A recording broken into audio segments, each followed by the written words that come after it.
अच्छा, तो पहला क्वेश्चन है कि ओबेसिटी को कैसे क्लासिफाई करते हैं?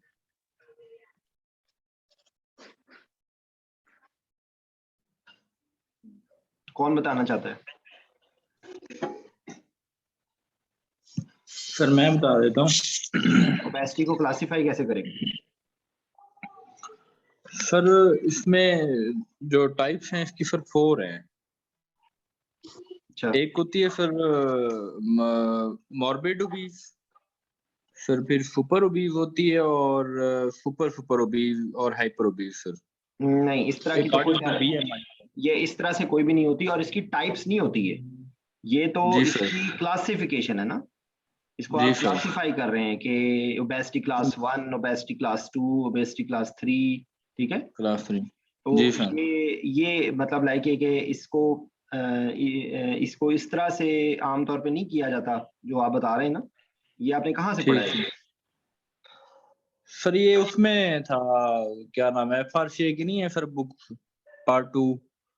एफआरसी की किसी किताब में ऐसे नहीं हो सकता, आप इसको रीचेक कर लें, ठीक है। ओबेसिटी क्लास 1 जो होती है किससे, अच्छा पहले तो ये कि ओबेसिटी को किस बेसिस पे आप क्लासिफाई करते हैं? BMI पे सर BMI के बेस पे ना सर, जी जी। बॉडी मास इंडेक्स बेस तो पे वेट। क्लास 1 में क्या होगा? सर क्लास 1 में होती है। एक सर मिनट खोलो तो 25 लाइन, से 30। एक मिनट खोलो तो लाइन, आपसे नेक्स्ट पोर्शन पूछता हूँ, आप इस टॉपिक को रिव्यू रखें, ये पोर्शन इससे मैं पूछ रहा हूँ, अगला पोर्शन आपसे पूछता हूँ, ठीक है जी। ओबेसिटी सर क्लास 1 में मोर देन 30 सर BMI अगर होता है 30 से 35 सर। यस, ये देखिए ना, मोर देन 30 तो 50 भी मोर देन 30 होगा, तो आप मोर देन 30 तो नहीं बोलेंगे ना। 30 to 35 हो गया क्लास 1। जी सर। और और क्लास क्लास 2 सर 35 से 40 हो गया सर। 2 और उसके बाद मोर देन 40 हो गया से 50 तक सर, मोर सुपर ओबीज या यार, ये क्लास 3 सुपर हो गई ओबीज, सर। देखिए मेरी बात सुने, ये सुपर ओबीज और जी मॉर्बिड ओबीज, ये टर्मिनोलॉजीज जो हैं वो जी पहले यूज होती थी, लेकिन जो WHO की क्लासिफिकेशन है ना, जो WHO जी की सर। क्लासिफिकेशन जी है, बेटा, हाँ बेटा रख दो बेटा, मैं ले रही हूँ। आपको जाहिर बात है आपने वाइवा देना है ना, तो वाइवे के पॉइंट रेफरेंस से ये आपको सुपर ओबीज और मॉर्बिड ओबीज की आपको टर्मिनोलॉजीज की जरूरत नहीं है। मॉर्बिड ठीक ओबेसिटी है। है वो यूजुअली जो है मोर देन 40 को मॉर्बिड ओबेसिटी कहते थे, और जो आप सुपर ओबीज बता रहे हैं वो मोर देन 50 होती थी मेरे ख्याल से, ठीक है। लेकिन अब ठीक सिंपल वर्ड्स में जो आपसे पूछेंगे वो इसके अलावा कुछ नहीं पूछेंगे। अच्छा, कुरतुलैन, ठीक है। आप कुरतुलैन, आप आर यू हियर? जी सर। आप मुझे ये बताएं कि ये लीन बॉडी वेट क्या होता है, एडजस्टेड बॉडी वेट क्या होता है, टोटल बॉडी वेट क्या होता है, और इसकी क्या सिग्निफिकेंस होती है, आइडियल बॉडी वेट क्या होता है?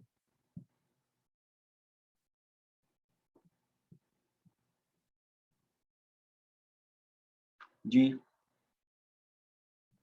आवाज आ रही है? जी जी सर, आ रही है। जी सर देखिए, जो है लीन बॉडी वेट है वो तो सर हम डिफरेंस निकालते हैं because total body weight and body fat के अकॉर्डिंगली ना, या मतलब बेसिकली हम फैट को उसमें से माइनस करके जो है वो पेशेंट का वेट निकालते हैं, और उसको हम कहते हैं कि लीन बॉडी वेट, और उसमें तकरीबन फैट निकालते हैं, कैसे कैलकुलेट करते हैं?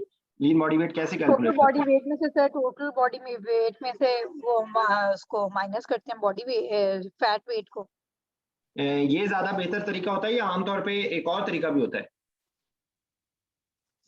सर दूसरा मतलब जो आसान है आप जो बता रही हैं, ये मुश्किल तरीका आप बता रही हैं, आसान तरीका कोई और है। आसान तरीका होता है जो आइडियल बॉडी वेट है ना, उसके अंदर 20 to 25% of ideal body weight. 20 to 25% of ideal body weight. जी, ठीक है। तो और इसकी होती है कि यूजुअली जो है वो लीन body wait maximum in man जो है वो 100 केजी तक लिया जाता है, और इन वुमेन जो है वो 70 केजी तक लिया जाता है, ठीक है। और आपको अगर कुछ भी और भूल जाए तो आप लीन बॉडी वेट बोल देंगे ना दवाइयों के लिए, तो वो आपका आंसर तकरीबन सही कंसिडर होगा, ठीक है। यूजुअली जो मेजॉरिटी एनेस्थीसिया की जो दवाइयां हैं ना, वो लीन बॉडी वेट से होती हैं आमतौर पे, एक्सेप्ट इसकी एक्सेप्शन होती है जैसे सक्सामिथोनियम, वो आपने सक्सामिथोनियम जो है ना वो आपने जो है वो आपने देनी होती है टोटल बॉडी वेट जो नहीं टोटल बॉडी वेट। डेक्सामेथोनियम की डोज जो है वो आइडियल बॉडी वेट पे नहीं होती, टोटल बॉडी वेट पे होती ठीक है। जो इसकी इंडक्शन डोज होती है, इसलिए ओबीज पेशेंट में अक्सर ज्यादा डोज देने की जरूरत पड़ती है। तो आपने बताया कि आइडियल बॉडी वेट में हम 25% जो आइडियल बॉडी वेट है उससे कम माइनस करेंगे ना? नहीं माइनस नहीं करेंगे, प्लस करेंगे ना। तो लीन बॉडी वेट उसमें से ऐड करेंगे, ठीक है। इसके देखिए बहुत सारे फार्मूलाज और बहुत सारे इसकी होती है इसके मुख्तलिफ तरीक़ेकार हैं। ये जो आप बता रही थी ना, जो वो भी एक कॉम्प्लेक्स सा फार्मूला है, ठीक है कि वो, लेकिन मतलब लाइक ये कि ये यूजुअली इसका कॉन्सेप्ट ये होता है जो मैं आपको बता रहा हूँ, ठीक है। और एक एडजस्टेड बॉडी वेट भी होता है। वो क्या होता है?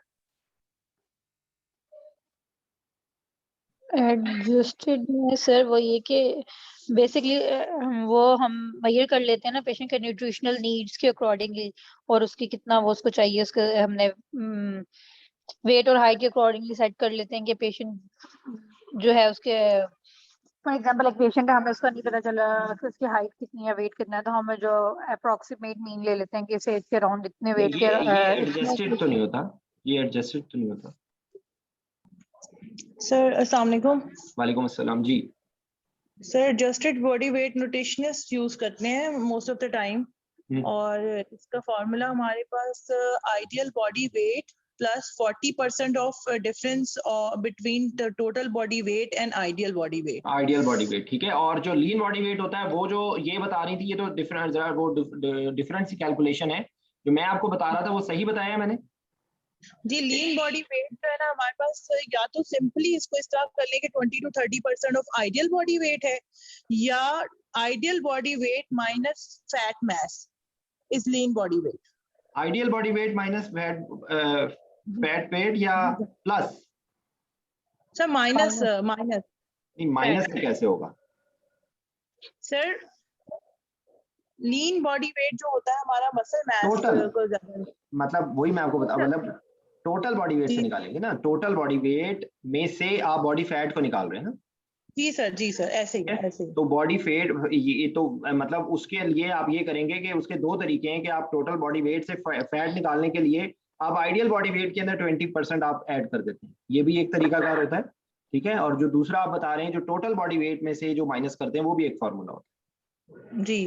और आइडियल बॉडी वेट जो होता है वो हमारे पास अकॉर्डिंग टू ब्रोकास इंडेक्स जो है वो height in centimetre square, centimetre minus 100 for male and height in centimetre minus 105 for female. जो बीएमआई है वो किससे निकालते हैं? वो वेट और हाइट की weight in KG divided by height in metre square. तो वेट उसमें कौन सा वेट रखते हैं? किसमें? क्या नाम है उसका, बीएमआई में? सर बीएमआई में हम आइडियल बॉडी वेट ही रखते हैं जी। आइडियल बॉडी वेट कैसे रखते हैं? टोटल बॉडी वेट जो हमारा मौजूद है उस टाइम पे हम टोटल बॉडी वेट से निकालते हैं ना। जी सर बिल्कुल। आ गई समझ बात? अगर आइडियल बॉडी वेट से बीएमआई निकालने लगे आप, या फिर तो ओबेसिटी का कॉन्सेप्ट ही खत्म हो जाए, फिर तो हर बंदा ही बहुत स्लिम स्मार्ट हो जाए। जी सर। ठीक है, वो टोटल बॉडी वेट से निकालते हैं ना। ठीक है सर। ये मैंने वैसे ही गूगली कराई है, ठीक है जी सर। तो ये कॉम्प्लिकेटेड से इसके कॉन्सेप्ट्स हैं। यूजुअली जो है ना वो टोटल जो सक्सामेथोनियम की जो डोज होती है वो आपका टोटल बॉडी वेट से देते हैं, राइट? जी सर। सक्स, नियोसिकमिन और लोअर मॉलिक्यूलर वेट हेपरिन जो है ना वो हम टोटल बॉडी वेट से करते हैं, और बाकी मैक्सिमल ड्रग्स हमारी जो है ना वो लीन बॉडी वेट से होती अच्छा, है। इसमें ना देखो, इसमें मुख्तलिफ जगहों पे ना मुख्तलिफ बातें लिखी भी होती हैं। अगर आप लोग अगर लीन बॉडी वेट बोल देंगे ना तो that answer will not be wrong, ठीक है। जी तो इसलिए मैं आपको दरमियानी रास्ता बता रहा हूँ कि आप लीन बॉडी वेट याद रखें। लीन बॉडी वेट से दवाइयों का यूजुअली कैलकुलेशन गलत नहीं होगी, ठीक है। अब जैसे अब जिस सोर्स से मैं देख रहा हूँ उस सोर्स में न्यूस्टिग्मिन की डोज जो है ना वो एडजस्टेड बॉडी वेट लिखी हुई है। आप टोटल बॉडी वेट आपने कहीं पढ़ा होगा तो वो हो सकता है टोटल बॉडी वेट पे हो, ठीक है ना। तो ये चीज थोड़ी सी इसमें काफी कंफ्यूजन का मार्जिन है इसके अंदर। तो आपको अगर एग्जामिनर कंफ्यूज, मतलब लाइक है कि इफ यू आर कंफ्यूज, तो आप ये ध्यान में रखें कि यूजुअली आपने उसका कॉन्सेप्ट क्या देना होता है। उसका कॉन्सेप्ट ये देना होता है कि जो वाटर सॉल्युबल ड्रग्स हैं उनको आपने इतनी डोज नहीं दे देनी कि वो टोटल उसके आप बॉडी वेट से कैलकुलेट करें। आपने उसमें से फैट को निकाल के, क्योंकि वो जो वेस्कुलर कंपार्टमेंट है या उसकी जो उसकी डिस्ट्रीब्यूशन जो है वो टोटल बॉडी फैट में नहीं जा रही। तो ये इसका कॉन्सेप्ट है, तो आपको मेन इसमें ये पता होना चाहिए। ठीक है कुरतुलैन, समझ आ गई बात? जी सर। तो अच्छा ये बात हो गई। और उसके बाद अगली बात ये है कि ओबेसिटी से आगे आप जो निकालते हैं, पहले मैं दूसरी बातें शेयर कर रहा हूँ, उसके बाद फिर हम जो उसके सिस्टमिक इफेक्ट्स हैं उस पर चले जाएंगे। ओबेसिटी जब आपको, अगर एक पेशेंट ओबीज हो, प्रैक्टिकली ये क्वेश्चन भी है वैसे भी, कि आपने हर ओबीज पेशेंट को वैसे नहीं डाल देना। हर ओबीज पेशेंट के अंदर जरूरी नहीं है कि वो सारी कॉम्प्लिकेशन। तो ओबीज पेशेंट को आप किस तरीके से स्ट्रेटिफाई करते हैं अगले स्टेप में, आप क्या देखेंगे उसके अंदर? सर हिस्ट्री एग्जामिनेशन और वही इन्वेस्टिगेशंस के ऊपर, हिस्ट्री के अंदर हम स्टॉप बैंक के पैरामीटर्स देखेंगे, स्नोरिंग पूछेंगे, टाइडनेस, डे टाइम टाइडनेस है, ऑब्जर्व्ड एपनिया है और हाइपरटेंशन है। उसके अलावा BMI more than 35, age more than 55 and neck circumference more than 40 centimetre and gender, male gender में ज्यादा प्रेवलेंस है। तो इसके हिसाब से अब आपने ये देखे ना, ये इसके अंदर कितने टोटल फैक्टर हैं? 8 हैं। ठीक है जी सर। अब आप मुझे ये बताएं इसको कैसे इंटरप्रेट कैसे करना है, क्योंकि ये तो बता देंगे, अगला सवाल वो आपसे ये पूछेगा कि ये इंटरप्रिटेशन कैसे करनी है इसकी। सर इसमें इंटरप्रिटेशन ये कि लो, इसके स्कोर्स हैं 0 to 2 होगा तो वो लो रिस्क है और उसको हम डे केयर के तौर पे डील कर सकते हैं। और जो 3 to 4 है उसको हम जो है ना उसको हम डे केयर के तौर पे इलेक्टिव ये डे केयर के तौर पे बोलने की जरूरत नहीं है आपको। ठीक है, इसका डे केयर से इसका ताल्लुक नहीं है। ये डॉक्टर असद आप अपनी, हाँ जी, ये इसका इससे कोई ताल्लुक नहीं है। ठीक है सर, लो रिस्क और हाई रिस्क के तौर पे हम इसको लो लेते रिस्क, आप उसकी रिस्क की बात कर लें, लेकिन मतलब बेसिकली आप इसमें एक तो बात, इसकी 2 इंटरप्रिटेशन आप बता सकते हैं कि एक तो ये कि अगर ओबीज पेशेंट है लेकिन उसके अंदर और कोई रिस्क फैक्टर्स नहीं है स्टॉप बैंक क्राइटेरिया के हिसाब से, तो इसके अंदर आपको मजीद कॉम्बर्सम इन्वेस्टिगेशंस करने की जरूरत नहीं है। ठीक है जी सर। तो बात ये है कि आप इसको, अगर स्टॉप बैंक क्राइटेरिया किसी का हाई है तो आपने जो है एक तो उसको सिग्निफिकेंट रिस्क होगा और उसमें आप स्लीप स्टडीज करवाएंगे। जी जी, पॉलीसोमनोग्राफी टेस्ट स्टार्ट करा देंगे सर हम। हाँ जी, उसके अंदर अगर आपने कोई इलेक्टिव सर्जरी करवानी है तो आप बगैर स्लीप उसके जरिए आप नहीं करेंगे, ये इसका कॉन्सेप्ट है। ठीक है, मतलब क्योंकि एग्जैक्टली तो प्रैक्टिकली तो आपसे इस एग्जैक्टली एंड पे ये पूछेंगे ना कि आपको करना क्या है, ये आपने सारे सवाल तो पूछ लिए, तो इसकी इंटरप्रिटेशन क्या है? तो इसकी इंटरप्रिटेशन ये है कि जिनके अंदर ये फीचर ज्यादा हैं उसके अंदर ये ज्यादा चांसेस होंगे कॉम्प्लिकेशंस के। तो स्नोरिंग है, टायर्डनेस है, ऑब्जर्व्ड एपनिया है, ब्लड प्रेशर है, बीएमआई है और एज है और नेक सर्कल है और मेल जेंडर है। ठीक है, स्टॉप बैंक, ये आप लोगों को ओबेसिटी के रेफरेंस से ये बात आपको पता होनी चाहिए। ठीक है, अच्छा उसके एक तो आपने स्टॉप बैंक करना है। अब ओबीज पेशेंट है तो आपकी हिस्ट्री एग्जामिनेशन इन्वेस्टिगेशन में आपका और आपने किस किस चीज पर फोकस करना है ओबीज पेशेंट में? एक आपने ये स्टॉप बैंक बता दिया है, और सर सिस्टमिक रिव्यू करेंगे इनके अंदर हम। ठीक है, वो तो सारों में करते हैं कुछ मतलब वही जो आप जो बताएंगी वो आप सही बताएंगी। मैं कुछ थोड़ा सा इसको डिफरेंट तरीके से ले रहा हूँ ओबेसिटी को, टॉपिक को। आप थोड़ा सा सोचिए कि आपको डिस्ट्रीब्यूशन देखनी है। नहीं हाँ बिल्कुल ठीक है, डिफिकल्ट एयरवे भी है और ओबेसिटी की डिस्ट्रीब्यूशन किधर है? सर जी बिल्कुल सर रेस्पिरेटरी प्रॉब्लम हम ये है ना कि पोस्ट ऑप अगर पेशेंट को हमने कोई जीए देना है, पेशेंट को बाद में सीपैप की जरूरत है नहीं है, पोस्ट ऑप हमने उसकी कैसे मैनेजमेंट नहीं वो हमने बता दिया है ना, वो हमने ओएसए के रेफरेंस से बात कर लिया हमने।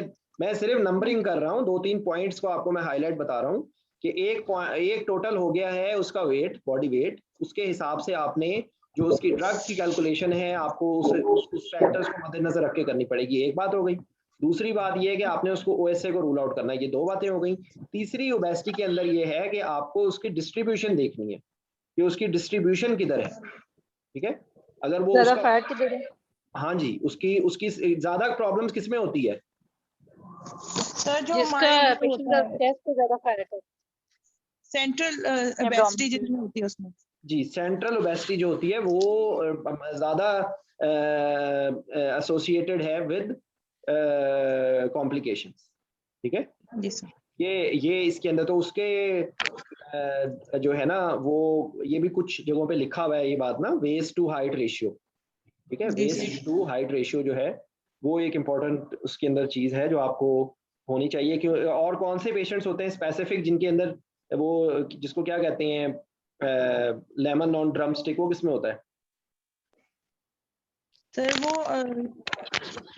स्टीरॉइड डिपेंडेंट पेशेंट्स में या कुशन सिंड्रोम में। हाँ जी, स्टीरॉइड वाली बात है ना। जी सर। और इसमें मतलब लाइक है कि आपको बेसिकली ये मेरा इसमें जो है मैं आपको बता रहा हूँ। फिर एयरवे तो है ही है, एयरवे को हमने डिटेल से किया है क्योंकि फिर मैं इस टाइम पे हम एयरवे पे नहीं मैं फोकस कर रहा।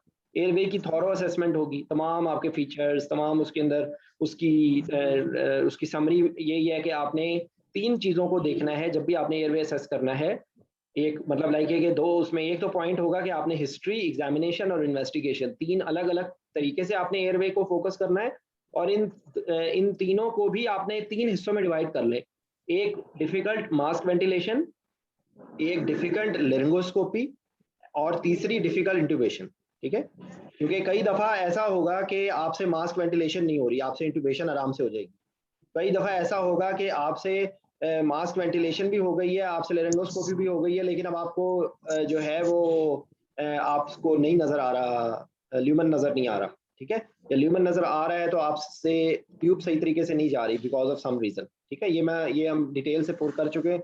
जिसने नहीं सुना वो उसमें एयरवे वर्ल्ड के रेफरेंस हम लोगों ने बहुत डिटेल से भी रिसेंटली किया है, वो आप प्लीज सुन ले, ठीक है। अच्छा, उसके आपने एयरवे की असेसमेंट कर ली आपने, अब आप आ जाए कार्डियोवैस्कुलर सिस्टम पे, ठीक है। तो कार्डियोवैस्कुलर सिस्टम में क्या क्या कोई और वॉलंटियर है, कौन बताना चाहेगा? राबिया, आपने बैकअप पे रहना है, आपने करेक्शन करनी है इसकी, कौन बताएगा? What ji are the things which you can expect in a patient, obese patient in cardiovascular system? Azhar बताओगे? हाँ सर, मैं बता देता हूँ सर। इसमें कार्डियोवैस्कुलर सिस्टम में ना यूजली पेशेंट्स हाइपरटेंशन हैं सर, और इनमें जो है ना डिफिकल्ट जो है ना वो वीनस एक्सेस होती है, और दूसरा इंक्रीज्ड इनका जो ना वो कार्डिक आउटपुट भी होता है और ब्लड वॉल्यूम भी बढ़ा हुआ होता है सर। उसी वजह से लेफ्ट वेंट्रिकुलर हाइपरट्रॉफी और इस तरह की लेफ्ट वेंट्रिकुलर फेलियर की जो है ना वो चांसेस इनमें जो है ना वो हाइपरटेंशन और इसकी हार्ट डिजीज के जो है ना वो ज्यादा चांसेस होते हैं सर। हाँ डेफिनेटली थ्रोम्बोएम्बोलिक फेनोमेना भी इनमें सर ज्यादा होता है सर। मतलब आपने बीच में जो एक इररेलेवेंट बात बोल दी ना, वो आईवी लाइन है। वो आईवी लाइन का अब यहाँ पर उस टाइम पे जिक्र करना रेलेवेंट नहीं था, ठीक है। आप उसमें ये बताएं कि ये पेशेंट जो हैं वो इनके अंदर ओबेसिटी की वजह से इनमें ब्लड प्रेशर ज्यादा हो सकता है, ठीक है सर। जब ब्लड प्रेशर ज्यादा होगा तो ब्लड प्रेशर ज्यादा होने की वजह से उसके अंदर लेफ्ट वेंट्रिकुलर हाइपरट्रोफी होगी। अल्टीमेटली लेफ्ट वेंट्रिकुलर हाइपरट्रोफी होने की वजह से diastolic dysfunction and later on biventricular failure होगा। ये तरतीब से। And at the same time जब हाइपरटेंशन होगी तो उसके अंदर इस्केमिक हार्ट डिजीज के भी चांसेस बढ़ जाएंगे, उसके अंदर एरिथमियास के चांसेस भी बढ़ जाएंगे, ठीक है। ये एक्चुअली वो चीज है जो तरतीब आपस में एक दूसरे के साथ इन टच चाहिए, ठीक है। और उसके बाद जो आपने जो बोला है आईवी लाइन के रेफरेंस से, वो बात आपकी ठीक है, डिफिकल्ट आईवी लाइंस होती हैं। अच्छा चलें इसी में ये आप आंसर दे दें। ये हम क्योंकि हम देखें हम कोई बुक को फॉलो नहीं कर रहे, हम सही मानों में इल्म हासिल कर रहे हैं, ठीक है। तो इसलिए मेरे से जब मैसेज पे जब लोग ये पूछते हैं कि सर कौन सी किताब पढ़े, तो मैं खुद हूँ कि मैं तो क्या बताऊँ आपको, क्योंकि ये बातें तो किसी किताब में नहीं लिखी। लेकिन अल्टीमेटली आपको एग्जाम के अंदर, रिटर्न के अंदर, वाइवे के अंदर, एमसीक्यूज के अंदर आपको चैलेंज तो इसी तरह का होगा। अब आपने अजहर जो आपने बोला है ना, तो आपने डिफिकल्ट आईवी लाइन बोला है। What are the other logistics और other problems you face in obese patient? जी जी अजहर, और उनमें जो ना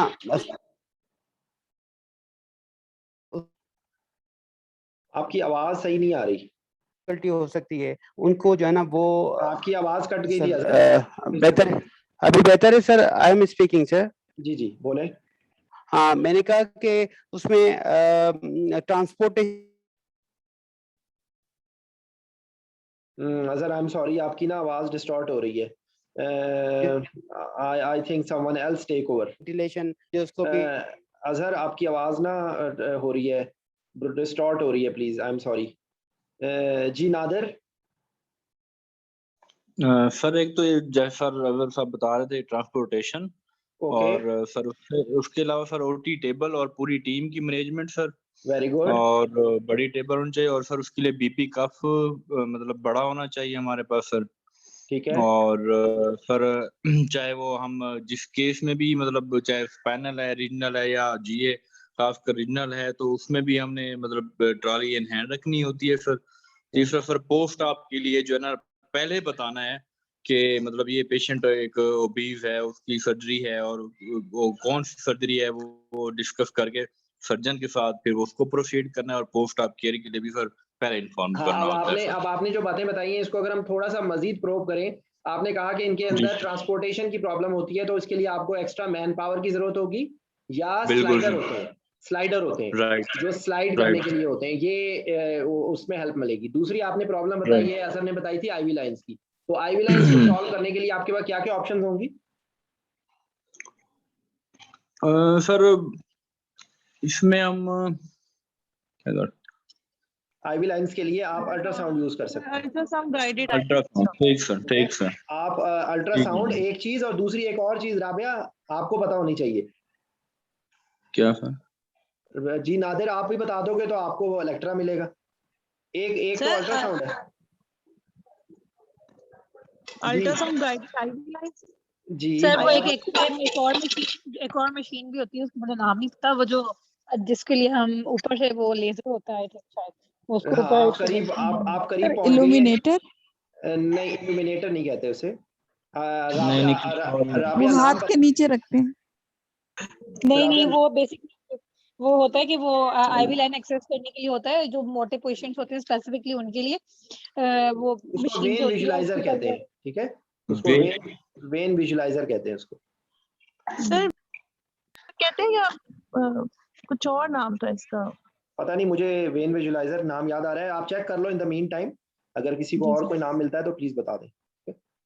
अच्छा, राइट सर। वो उसके बाद आप आईवी लाइन की हो गई, और उसके बाद मॉनिटरिंग के आपने बताया है, तो BP cuff, by the way बहुत मासूमाना सवाल है, बीपी कफ एप्रोप्रिएट साइज का कैसे पिक किया जाता है?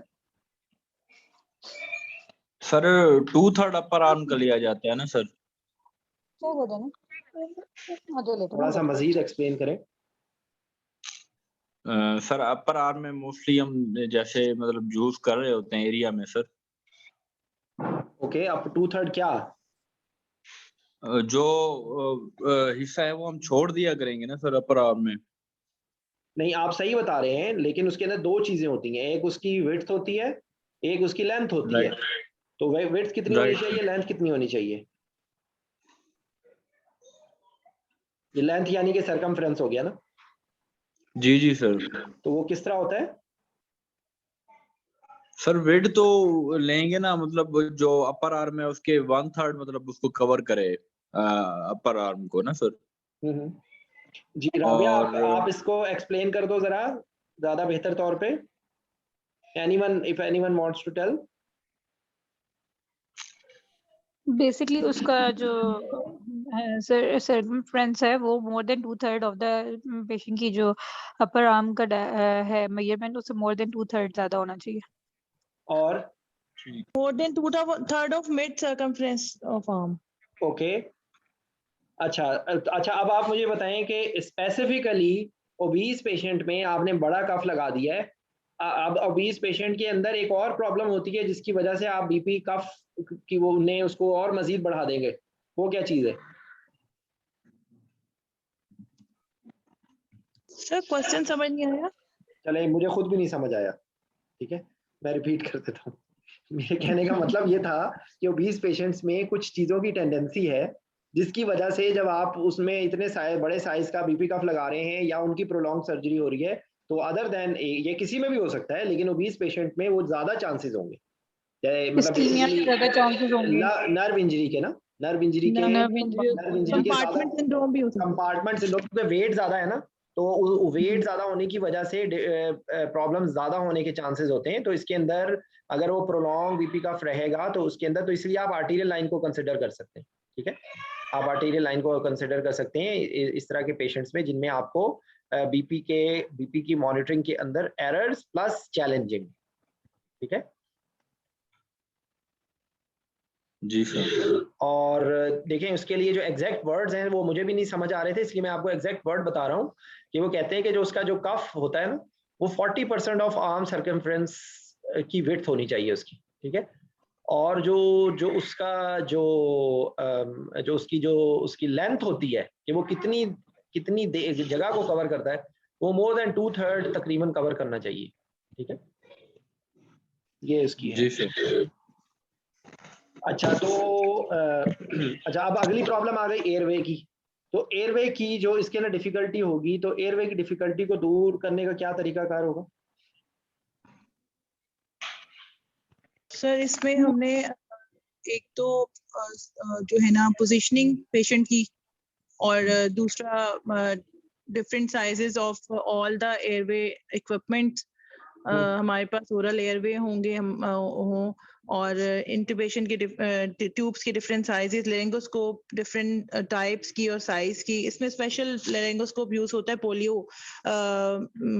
पोलियो ब्लेड के साथ, शॉर्ट हैंडल्ड होता है, और इसके अलावा इनके अंदर फाइबर ऑप्टिक होनी चाहिए, बूजी मतलब होगी। कि आपका इसमें थॉरो एयरवे का प्लान होना चाहिए, लेकिन क्योंकि वो एयरवे की ज्यादा डिटेल को मैं नहीं टच कर रहा, इसमें इंपॉर्टेंट जिसमें मैं वो आपसे सुनना चाह रहा था या सुनूंगा, वो रैम पोजीशन है। ठीक है, जी, आपने पोजीशनिंग पे जोर करना है, और आपने जहां पर भी आपको थोड़ा भी डाउट है तो आप अवेक फाइबर ऑप्टिक की तरफ जाएंगे। अगर आप अवेक फाइबर ऑप्टिक नहीं कर रहे तो आप कोशिश करेंगे इनहेलेशनल इंडक्शन करें with preservation of spontaneous ventilation, check laryngoscopy and then. ठीक है, और आपकी लारिंगोस्कोपी के व्यू को इंप्रूव करने के लिए आप रैम पोजीशन कर लें, rapid airway management position with Oxford pillow, जिसके अंदर क्या लैंडमार्क कहां से कहां लेकर आते हैं सर? इसमें हमारा जो ट्रैगस है that should be at the level of क्या कहते हैं इसके ऊपर,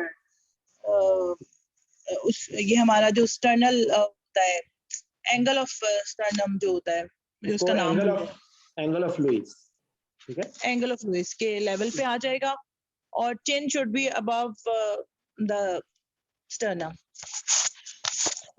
ठीक है, तो ये एक इसकी चैलेंज आपने एक्सेप्ट कर लिया और उसको मैनेज कर लिया हमने। इसके अलावा एक हेल्प पोजीशन होती है जिसके अंदर जिसका नाम होता है हेल्प पोजीशन को इसको कहते हैं क्या कहते हैं, हेड एलिवेटेड लेरिंगोस्कोपिक पोजीशन। सर ये भी हमें लेरिंगोस्कोपिक में इजी जो है ना लेरिंगोस्कोपी में हेल्प करती है। इसके अंदर तीनों प्लेन्स जो हमारे ओरल, फेरेंजियल और लेरेंजियल प्लेन्स होते हैं ना, दे बिकम अलाइन, और हमारी जो लेरिंगोस्कोपी है ना वो इजी हो जाती है। ठीक है, हेड एलिवेटेड लेरिंगोस्कोपिक पोजीशन, HELLP। सही, ये it's something new for me. और सर अभी आपने जो बताया रैम पोजीशन के अंदर एक चीज आपने बोली है कि रैपिड एयरवे मैनेजमेंट पोजीशन, इसके अंदर कौन सा क्वेश्चन आपने ऐड किया था? Oxford pillow. ऑक्सफोर्ड पिलो होती है जो स्पेसिफिकली डिजाइंड होती है, आप उसका पिक्चर देख सकते हैं, आपको नजर आ जाएगी उसकी रैम पोजीशन। तो ये बात हो गई, हमने आईवी लाइन की बात कर ली, हमने मॉनिटरिंग की बात कर ली, हमने क्या नाम है उसका जो है आपकी शिफ्टिंग की बात कर ली। अच्छा, फिर आपने ड्रग्स की कैलकुलेशन आपने ध्यान से करनी है। अच्छा, अब एक क्वेश्चन है कि आईवी एनेस्थीसिया इनमें ज्यादा बेहतर होगा और या इनके अंदर इनहेलेशनल एनेस्थीसिया ज्यादा बेहतर होगा, और क्यों?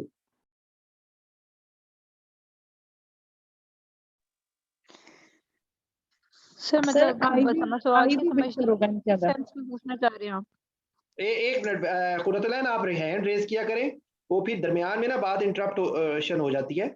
आप हैंड रेज करो, मैं आपसे पूछता हूँ जी। पहले इस सवाल का जवाब दे दें, which is better, inhalational anaesthesia is better और IV anaesthesia is better? Nadar, आप बताओगे? सर इनहेलेशनल बेटर रहेगा सर। क्यों? सर उसमें एक तो जो डिफिकल्टी है उसकी, नहीं, हम लोग इंट्यूबेशन की नहीं बात कर रहे, हम मेंटेनेंस की बात कर रहे हैं। मेंटेनेंस की सर? जी जी, मेंटेनेंस की बात कर रहे हैं। अच्छा, मैंने इंडक्शन पे बैठा हुआ था। नहीं नहीं नहीं नहीं, आप इंडक्शन से आगे निकल आओ। और मैं ये कॉन्सेप्चुअल बात कर रहा हूँ जो होता है ओबीज पेशेंट्स के अंदर। जी असद, आप बताएं। सर जी इनमें जो है इनमें आईवी एनेस्थीसिया जो है वो आईवी एनेस्थीसिया बेटर होगा, क्योंकि Why? इनहेलेशनल एनेस्थीसिया में जो है वो सर वॉश आउट जो है वो जो फेट कंपार्टमेंट में जो हमारे गैसेस पड़े हैं वो देर से वॉश आउट होंगे, जो हमारा 3 कंपार्टमेंट मॉडल है। हाँ, मतलब बेसिकली जो है इसके अंदर मेटाबॉलिज्म भी ज्यादा होगा और रिलेटिवली, और इसके अंदर जो, क्योंकि जितना प्रोलॉन्ग जो शॉर्ट प्रोसीजर्स है उनमें इतना फर्क नहीं पड़ेगा, लेकिन जितना ज्यादा लॉन्ग प्रोसीजर होगा उतना ज्यादा delayed as compare to IV anaesthesia बेहतर रिकवरी होगी। For example if you are using TIVA propofol, आप फैंटानिल, या आप ये जो है फैंटानिल कह रहा हूँ, रेमिफेंटानिल से अगर आप एनेस्थीसिया देंगे, टीवा टीसीआई बेस्ड आप अगर मॉडल से देंगे तो that will be better as compare to inhalational anaesthesia. जी कुरतुलैन, अब आप क्या पूछ रही थी, आप बताओ। सर नहीं, बस वो सवाल यही पूछना चाह रही थी कि किस सेंस में आप पूछ रहे हैं, तो बस आपने पूछ लिया, बता दिया आपने। हाँ, कि वो मेंटेनेंस मतलब इनहेलेशनल वो एक एयरवे की मैनेजमेंट के रेफरेंस से था, वो पॉइंट अलग था, मैं दूसरे रेफरेंस से पूछ रहा था। ठीक है, अच्छा, फिर ओबीज पेशेंट्स के अंदर एक और बहुत ज्यादा प्रॉब्लम होती है, वो होती है थ्रोम्बो एम्बोलिक फिनोमिना की। ठीक है, तो थ्रोम्बो एम्बोलिक फिनोमिना से बचने के लिए इन पेशेंट्स के लिए क्या केयर होगी? सर डीवीडी प्रोफिलैक्सिस करेंगे अकॉर्डिंग टू। देखो इसका आंसर राबिया, कल भी आपको मैंने टोका था, आज मैं फिर टोकूंगा। आपने जब भी प्रोफिलैक्सिस आपके इसके लिए जुमले में अंदर एडिशन कर लो, याद, रिस्क स्ट्रेटिफिकेशन, रिस्क स्ट्रेटिफिकेशन। बोलने लगी थी कि अकॉर्डिंग टू नहीं, रिस्क। वो आपने आपको याद कराने के लिए टोक रहा हूँ ताकि आप भूलो नहीं, क्योंकि ये ना पेपर आउट है, ये आपका वहां वाइवे में ये रिस्क स्ट्रेटिफिकेशन बोलना और मेरी ये डांट याद करना। Okay sir. ठीक है, और इस तरह के जुमले बोलने पे एग्जामिनर से दाद वसूल करना, ये मैं तुम्हें गारंटी दे रहा हूँ इस बात की। ठीक है जी। आपने रिस्क स्ट्रेटिफाई किया और उसके बाद आपने उसको किया कि आपको किस लेवल की आपको चाहिए थ्रोम्बोप्रोफिलैक्सिस। इरास वाली बातें आप कर सकते हैं यहाँ पर, अगर कोई इस तरह का आपसे क्वेश्चन पूछते हैं। वही जो कल हम लोगों ने डिस्कस किया था कि हाइड्रेशन स्टेटस अच्छा रखना है, आपने मिनिमल इन्वेसिव सर्जरी देखनी है, मिनिमम इन्वेसिव आपने एनेस्थीसिया देखना है, रीजनल एनेस्थीसिया को यूज करें, आप इलास्टिक स्टॉकिंग दें, आप वो जो वीना केबल का, सॉरी, जो पंप है वो यूज करें। हाँ जी, पंप है, ठीक है ना। और आप थोड़ा सा पोजिशनल आप उसकी ड्रेनेज का रखें ख्याल के उसमें वीनस स्टेसिस ना हो। ठीक है, तो ये इन सारी चीजों से you can minimise incidence of thromboembolic phenomena. ठीक है, अच्छा, उसके बाद आप आ जाएं, अब रेस्पिरेटरी सिस्टम कौन बताएगा? Effects of on respiratory system. जी आसिम भाई, welcome to the party. Respiratory system, respiratory system पे क्या इफेक्ट होगा ओबीज पेशेंट में? रेस्पिरेटरी सिस्टम में एक तो एफआरसी डिक्रीज होगा, ओके, और चेस्ट वॉल जो है वो रिस्ट्रिक्टिव पैटर्न होगा उसका, चेस्ट वॉल की मसल की वजह से रिस्ट्रिक्टिव पैटर्न होगा उसमें। और इसके अलावा ऑक्सीजनेशन जो है वो जो ऑक्सीजनेशन है वो डिक्रीज होगी, जो मतलब यूजेज ज्यादा होगी, कार्डियक आउटपुट ज्यादा होगा, तो उसकी वजह से कार्डियक आउटपुट ज्यादा होने की वजह से ऑक्सीजनेशन की ज्यादा होती है, इसका तो इससे नहीं, overall metabolic basal metabolic rate बड़ा होगा ना उसका, क्योंकि कंजम्पशन ज्यादा होगी। ओबीज पेशेंट के अंदर मेटाबॉलिक रेट बढ़ता है? आई एम नॉट श्योर, मुझे नहीं पता सही तरह, ये कंफर्म कर दे कोई। मेटाबॉलिक का मुझे कंफर्म नहीं है, अगर इसको कंफर्म करते राबिया आप चेक करके बता दो, ठीक है। मुझे आई एम नॉट श्योर कि मेटाबॉलिक रेट पे क्या इफेक्ट होता है, लेकिन ये है कि आपका जो है वो एफआरसी कम हो गई है और आपकी चेस्ट वॉल कंप्लायंस कम हो गई है, लंग कंप्लायंस पे नहीं इफेक्ट होता। जी जी सर मैं हालांकि ये कहना चाह रहे हैं ऑक्सीजन कंजम्पशन और कार्बन डाइऑक्साइड प्रोडक्शन जो है ना वो बढ़ जाती है अभी इस पेशेंट में, बढ़ी हुई। वो क्यों ज्यादा होती है? सर ऑक्सीजन कंजम्पशन सर वो जो कार्डियक आउटपुट बढ़ जाता है ना उसमें। Sir basically work of breathing बड़ी, देखिए चेस्ट वॉल जो है ना, चेस्ट वॉल की कंप्लायंस कम हुई होती है due to extra fat pads, लेकिन लंग की कंप्लायंस वैसे ही होती है। उसके अलावा एब्डोमिनल मास ज्यादा होता है, तो जिसकी वजह से वर्क ऑफ ब्रीदिंग बड़ा होता है। तो वो देखिए मेरी बात सुने, आप मिक्सअप कर रही हो राबिया। वर्क ऑफ ब्रीदिंग का बीएमआर से क्या ताल्लुक है? वर्क ऑफ ब्रीदिंग में तो आपके मतलब लाइक है कि एनर्जी ज्यादा यूज हो रही है ना, लेकिन मेटाबॉलिज्म और चीज है। मतलब मैं जो बेसिकली ऑक्सीजन कंजम्पशन और चीज है, मतलब आप मैं मेटाबॉलिज्म के हिसाब से कह रहा हूँ। आमतौर पे जो मेटाबॉलिक रेट की मैं बात कर रहा हूँ, मेटाबॉलिक रेट पे कोई इफेक्ट होता है या नहीं, ये बताइए। सर इसका नहीं मुझे पता है। अच्छा ठीक है। एनीवेज जी जी, जो वॉल्यूम्स होते हैं हमारे लंग्स के, जो स्पेसिफिकली इसमें ओबेसिटी में चेंज होते हैं, वो हमारे पास हमारा रेजिडुअल वॉल्यूम और एक्सक्रीटरी रिजर्व वॉल्यूम कम हुआ था, और कैपेसिटीज के अंदर FRC, vital capacity and total lung capacity वो कम हुई होती है। और एफआरसी जो है वो काफी क्लोजिंग कैपेसिटी जो होती है वो भी जो है ना वो बढ़ गई होती है एफआरसी से, तो leading to small airway collapse और वीक्यू मिसमैच और हाइपोक्सीमिया हो रहा होता है। और इसके अलावा हाइपर जो हमारे हाइपोक्सीमिया की वजह से वो जो हाइपोक्सिक पल्मी वेसोकंस्ट्रिक्शन भी हुई होती है, जिसकी वजह से फिर इनको पल्मी हाइपरटेंशन और फिर दैट वो पल्मी राइट हार्ट जो है फेलियर की तरफ पहले चल रहा होता है। और हाइपोक्सीमिया हाइपरकार्बिया हो रहा होता है, मैं अकॉर्डिंग टू रेस्पिरेटरी सिस्टम बता रही हूँ। और स्मॉल एयर जो स्मॉल एयर पे ऑब्स्ट्रक्शन इनमें होती है और पेशेंट्स के अंदर, और ये रिगार्डिंग द रेस्पिरेटरी सिस्टम जो है ना चेंजेस आई होती है इनके अंदर। ठीक है ठीक है ठीक है। अच्छा तो अब आपको इसको एवेलुएट कैसे करना होगा, इसके लिए कोई स्पेशल? जी असद, आप कुछ कहना चाहते हैं? सर CO2 प्रोडक्शन जो उनमें जो बढ़ी होती है, तो उसका रीजन ये होता है कि उनमें जो है सर टिश्यू मास बढ़ रही होती है, तो इस वजह से जो है CO2 प्रोडक्शन बढ़ रही होती है। और इनमें से जो बेसल मेटाबॉलिक रेट जो है वो नॉर्मल होती है, और जो है हालांकि ये इंक्रीज होती है with linear body weight and body surface area. एक मिनट आप फिर से बोलिए, फिर से बोलें। आपने सही बताया है। मैं क्योंकि मुझे यही अभी मेरा असल में दिमाग थोड़ा सा ऑफ हो गया, क्योंकि मुझे ये क्लियर नहीं हो रहा कि ओबेसिटी के अंदर मेटाबॉलिक रेट पे क्या इफेक्ट होगा, क्योंकि मैं उसको मिक्सअप कर रहा हूँ हाइपोथायराइड से, क्योंकि हाइपोथायराइड इनमें अक्सर होने के चांसेस होते हैं। तो अगर वो हाइपोथायराइड होते हैं तो हाइपोथायराइड में तो मेटाबॉलिज्म स्लो हो जाएगा, अगर ये इसकी कोई डिस्टेंस है। Sir basal metabolic rate normal रहती है, और सर जो है इंक्रीज टिश्यू मास की वजह से इनका लीनियर प्रोपोर्शन होता है CO2 प्रोडक्शन की वजह से, और CO2 प्रोडक्शन इस वजह से बढ़ती है। सही, ठीक है। तो मतलब इसको अब आपने इवैल्यूएट करने के लिए जो रेस्पिरेटरी इवैल्यूएशन है, कार्डियोवास्कुलर इवैल्यूएशन है, वो हम दोनों का नाम ले सकते हैं according to the findings which we get. ठीक है। तो यूजुअली राबिया राइट हार्ट में इनके ज्यादा होते हैं चांसेस ना, मतलब बेसिकली कंजेस्टिव हार्ट फेलियर भी हो सकता है इनके अंदर। तो वो उसके लिए वो क्या टर्मिनोलॉजी होती है, क्या कहते हैं उसको? Cor pulmonale. ठीक है, कॉर पल्मोनेल इनके अंदर डेवलप हो सकता है। जो ओबेसिटी जो ऑब्स्ट्रक्टिव स्लीप एपनिया अगर इनके अंदर हो रहा है, ठीक है। नॉर्मल ओबीस पेशेंट के मतलब नॉर्मल ओबीस पेशेंट से मुराद ये है कि खाली ओबेसिटी है विदाउट रिस्क फैक्टर्स, तो obesity itself is not creating all the problem. ठीक है, तो ये चीज हो गई। और अच्छा, कार्डियोवास्कुलर सिस्टम हो गया, रेस्पिरेटरी सिस्टम हो गया, एंडोक्राइन का कोई होती है इन्वॉल्वमेंट?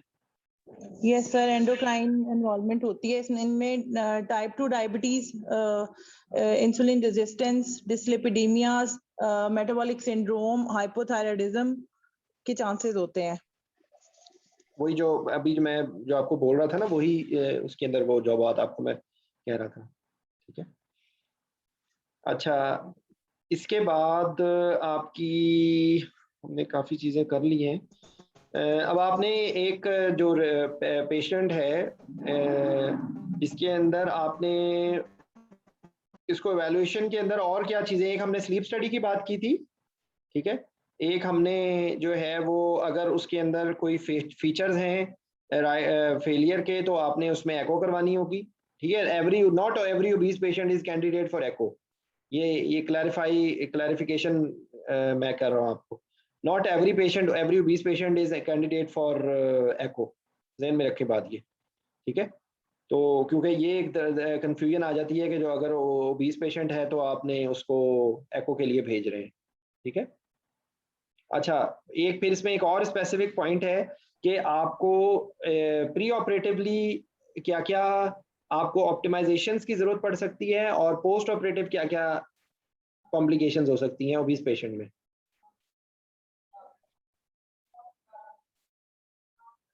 जी राबिया, आसिफ भाई आप बता दें।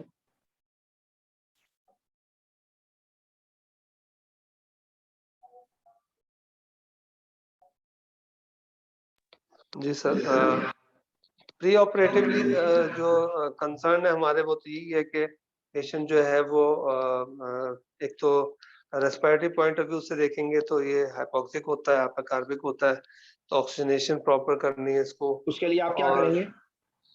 आप क्या कर सकते हैं?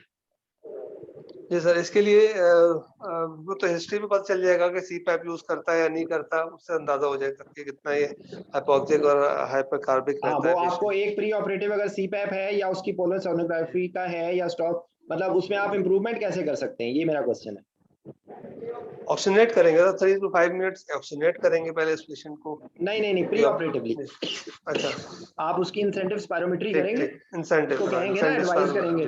अगर उसकी ऐसी इलेक्टिव सर्जरी है जिसके अंदर कोई प्री ऑपरेटिव और आप रिस्क फैक्टर्स को स्ट्रेटिफाई कर सकते हैं ना, ताकि उसका आउटकम बेहतर हो जाए। जी, अगर उसका फेलियर हो रहा है तो उसको फेलियर को ट्रीट करेंगे, अगर उसको स्मोकर है तो उसको स्मोकिंग से सेट करेंगे, इससे आपकी रिस्क फैक्टर्स कम होते जाएंगे ना। जी, इसके अलावा इनको जर्ड की भी हिस्ट्री होती है, एस्पिरेशन का रिस्क होता है, तो उसमें जो है वो हम रैपिड सीक्वेंस के लिए हम करेंगे पेशेंट को जो एस्पिरेशन प्रोफिलैक्सिस देते हैं, जो सोडियम सिट्रेट वो देंगे इसको। और इनमें जो है वो एयरवे डिफिकल्ट एयरवे भी हो सकता है इन पेशेंट में, तो वो असेस करेंगे और हम ट्रॉली ट्रायल करेंगे फिर डिफिकल्ट एयरवे की। हाँ, और आप इनमें ये भी कह सकते हैं कि अगर वो पेशेंट ओबेसिटी की इस क्लास में है या वो है तो आप उसको रेफर कर सकते हैं for weight reduction first before undergoing any procedure. ठीक है, ये आपको सिर्फ एक मतलब लाइक है कि ये जरूरी नहीं है कि आप उसको कहें कि जी उसकी लैप्रोस्कोपी, आपसे सर्जन ये कह रहा है कि उसकी लैप्रोस्कोपिक कोलिस्टेक्टमी करनी है, तो आप उसको कहें कि नहीं पहले उसकी जाके उससे कहें वेट रिड्यूस करके आए, ये नहीं होगा। लेकिन आप ये आपके दिमाग में होना चाहिए कि अगर उसकी कोई इलेक्टिव सर्जरी है, क्योंकि मिसाल के तौर पे जब तक आप उसका नी रिप्लेस कर देते हैं तो जब तक उसकी अगर ओपेसिटी ट्रीट नहीं होगी तो उसकी वो प्रॉब्लम उस तरह से ठीक नहीं होगी। ठीक है, तो ये एक आप पॉइंट बोल सकते हैं कि आप weight reduction strategies pre operative period के अंदर आप ये कर सकते हैं। ठीक है, ये एक पॉइंट सिर्फ है। अच्छा, इसमें कौन से ये हमारे लिए क्या ना सर, ये हमारे लिए लाजमी होता है क्या ना, मतलब एनेस्थेटिस्ट हम ये कर सकते हैं फिर? नादिर, आपके लेवल पे एमसीपीएस में तो ये बहुत हाई लेवल की चीज है, लेकिन आप अपने दिमाग में रखें ये बात कि अगर इलेक्टिव सर्जरी है तो आप एक पॉइंट बोल सकते हैं कि आपने ये बात इंसेंटिव स्पायरोमेट्री के बाद बोलनी है। सबसे पहले ये कह देना कि उसको कहेंगे जाके, बाकी रिडक्शन के साथ ही मैं आपको सिर्फ एक्स्ट्रा पॉइंट बता रहा हूँ। ठीक है ना, ठीक हो गया। आप अगर वहां पर आपकी सारी चीजें सही चल रही हैं तो you can mention this thing as well. Okay sir, thank you. क्योंकि वेट रिडक्शन की वजह से या उसके बाकी जो फैक्टर्स हैं वो ज्यादा इंपॉर्टेंट है, स्मोकिंग सेसेशन, इंसेंटिव स्पायरोमेट्री, और अगर उसको हार्ट फेलियर है तो उसका ट्रीटमेंट, व्हाटएवर जो चीजें उसकी आती हैं, सीपैप है उसका, ताकि उसका पोस्ट ऑपरेटिव उसकी जो है वो आउटकम इंप्रूव हो जाए। ठीक है, Improve. क्योंकि जी इसके अंदर अच्छा, अब अगला क्वेश्चन मेरा ये है कि किन केसेस में आप इसमें डे सर्जरी नहीं करवाएंगे? क्या एवरी ओबीज पेशेंट इज क्या उसको कहते हैं counter indicated for day surgery? No sir, नहीं। इसमें वो ऐसे करेंगे, स्टॉप बैंक करेंगे, उससे ग्रेड करेंगे इसको कि हमने इसको डेज के लिए जाना है या इलेक्टिव सर्जरी करवानी है या स्लीप स्टडी करवानी है।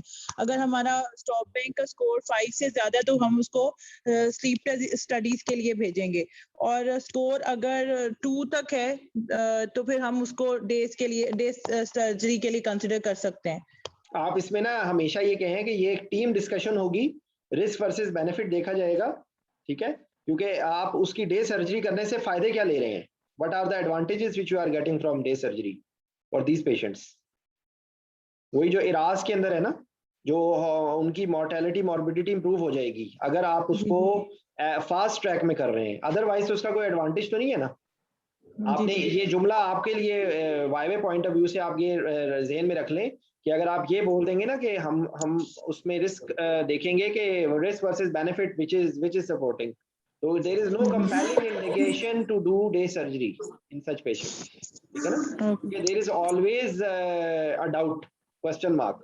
लेकिन इसका ये भी मतलब नहीं है कि आपने उसका ओवरऑल देखना है कि उसकी क्या सर्जरी कर रहे हैं, उसके अंदर कार्डियो रेस्पिरेटरी इन्वॉल्वमेंट तो नहीं है, मतलब लाइक कि ऐसे अपर एब्डोमिनल सर्जरी है या कोई ऐसा प्रोसीजर है जिसके अंदर पोस्ट ऑपरेटिव उसको प्रॉब्लम हो सकती है, उसकी कोई बहुत ज्यादा सीवियर पेन हो रही है जिसकी वजह से उसके स्प्लिंटिंग होगी, तो ऐसी सर्जरीज को आप रूल आउट कर लेंगे, ठीक है। तो मतलब लाइक कि या उसको कोई अनस्टेबल पेशेंट है तो उसमें आप नहीं करेंगे। सर तो इसको हम ऐसे कह सकते हैं कि सर्जिकल फैक्टर और इसके अलावा पेशेंट फैक्टर, एनेस्थेटिक फैक्टर्स को इन्वॉल्व करके करेंगे, और साथ ही साथ टीम डिस्कशन है और एक्सपर्टीज अवेलेबल फॉर। अच्छा, अगर इस पेशेंट को आपको हाई रिस्क है, ये ऐसा प्रोसीजर हो रहा है या ऐसे उसके अंदर बहुत ज्यादा हाई रिस्क है फॉर वीटी, वीनस थ्रोम्बोएम्बोलिज्म, तो उसमें आप क्या करेंगे? या उसको हिस्ट्री है वीनस थ्रोम्बोएम्बोलिज्म की,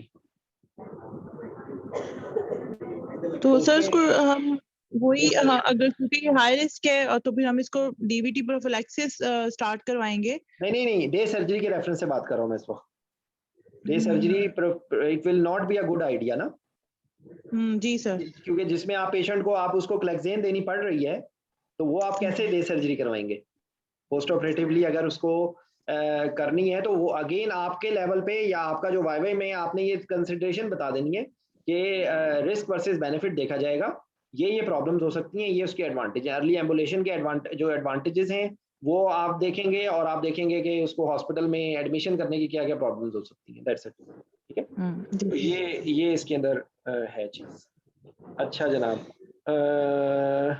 जो होता है ना, एक और ज़हन में रखें, ये ओबीज पेशेंट यूजुअली जो होते हैं, एक पूरी अलग से वो टॉपिक है, लेकिन बेरिएटिक सर्जरी के लिए भी आते हैं ये पेशेंट ना, तो उसके अंदर ये सारी चीजें जो हम बता रहा हूँ ना मैं आपको, ये सारी चीजें हैं, प्लस इसके अंदर लेप्रोस्कोपिक सर्जरी का होता है, क्योंकि आमतौर पे ये लेप्रोस्कोपिक स्लीप गैस्ट्रेक्टमी होती है, ओपन भी हो सकती है, तो उसके अंदर वो रू एंड वाई किया जाता है प्रोसीजर, या वो जो गैस्ट्रिक बैंडिंग की जाती है, ठीक है, या इनके अंदर एक वो मैंने बड़ा प्रोसीजर करवाया है बहुत दफा, बैलून डालते हैं, ठीक है, तो वो बेसिकली एंडोस्कोपिक प्रोसीजर होता है, और उसके अंदर बैलून डाल के और उसको इन्फ्लेट करते हैं, तो वो कई दफा उसको डीप सिडेशन में किया जाता है एंडोस्कोपिक प्रोसीजर के तौर पे।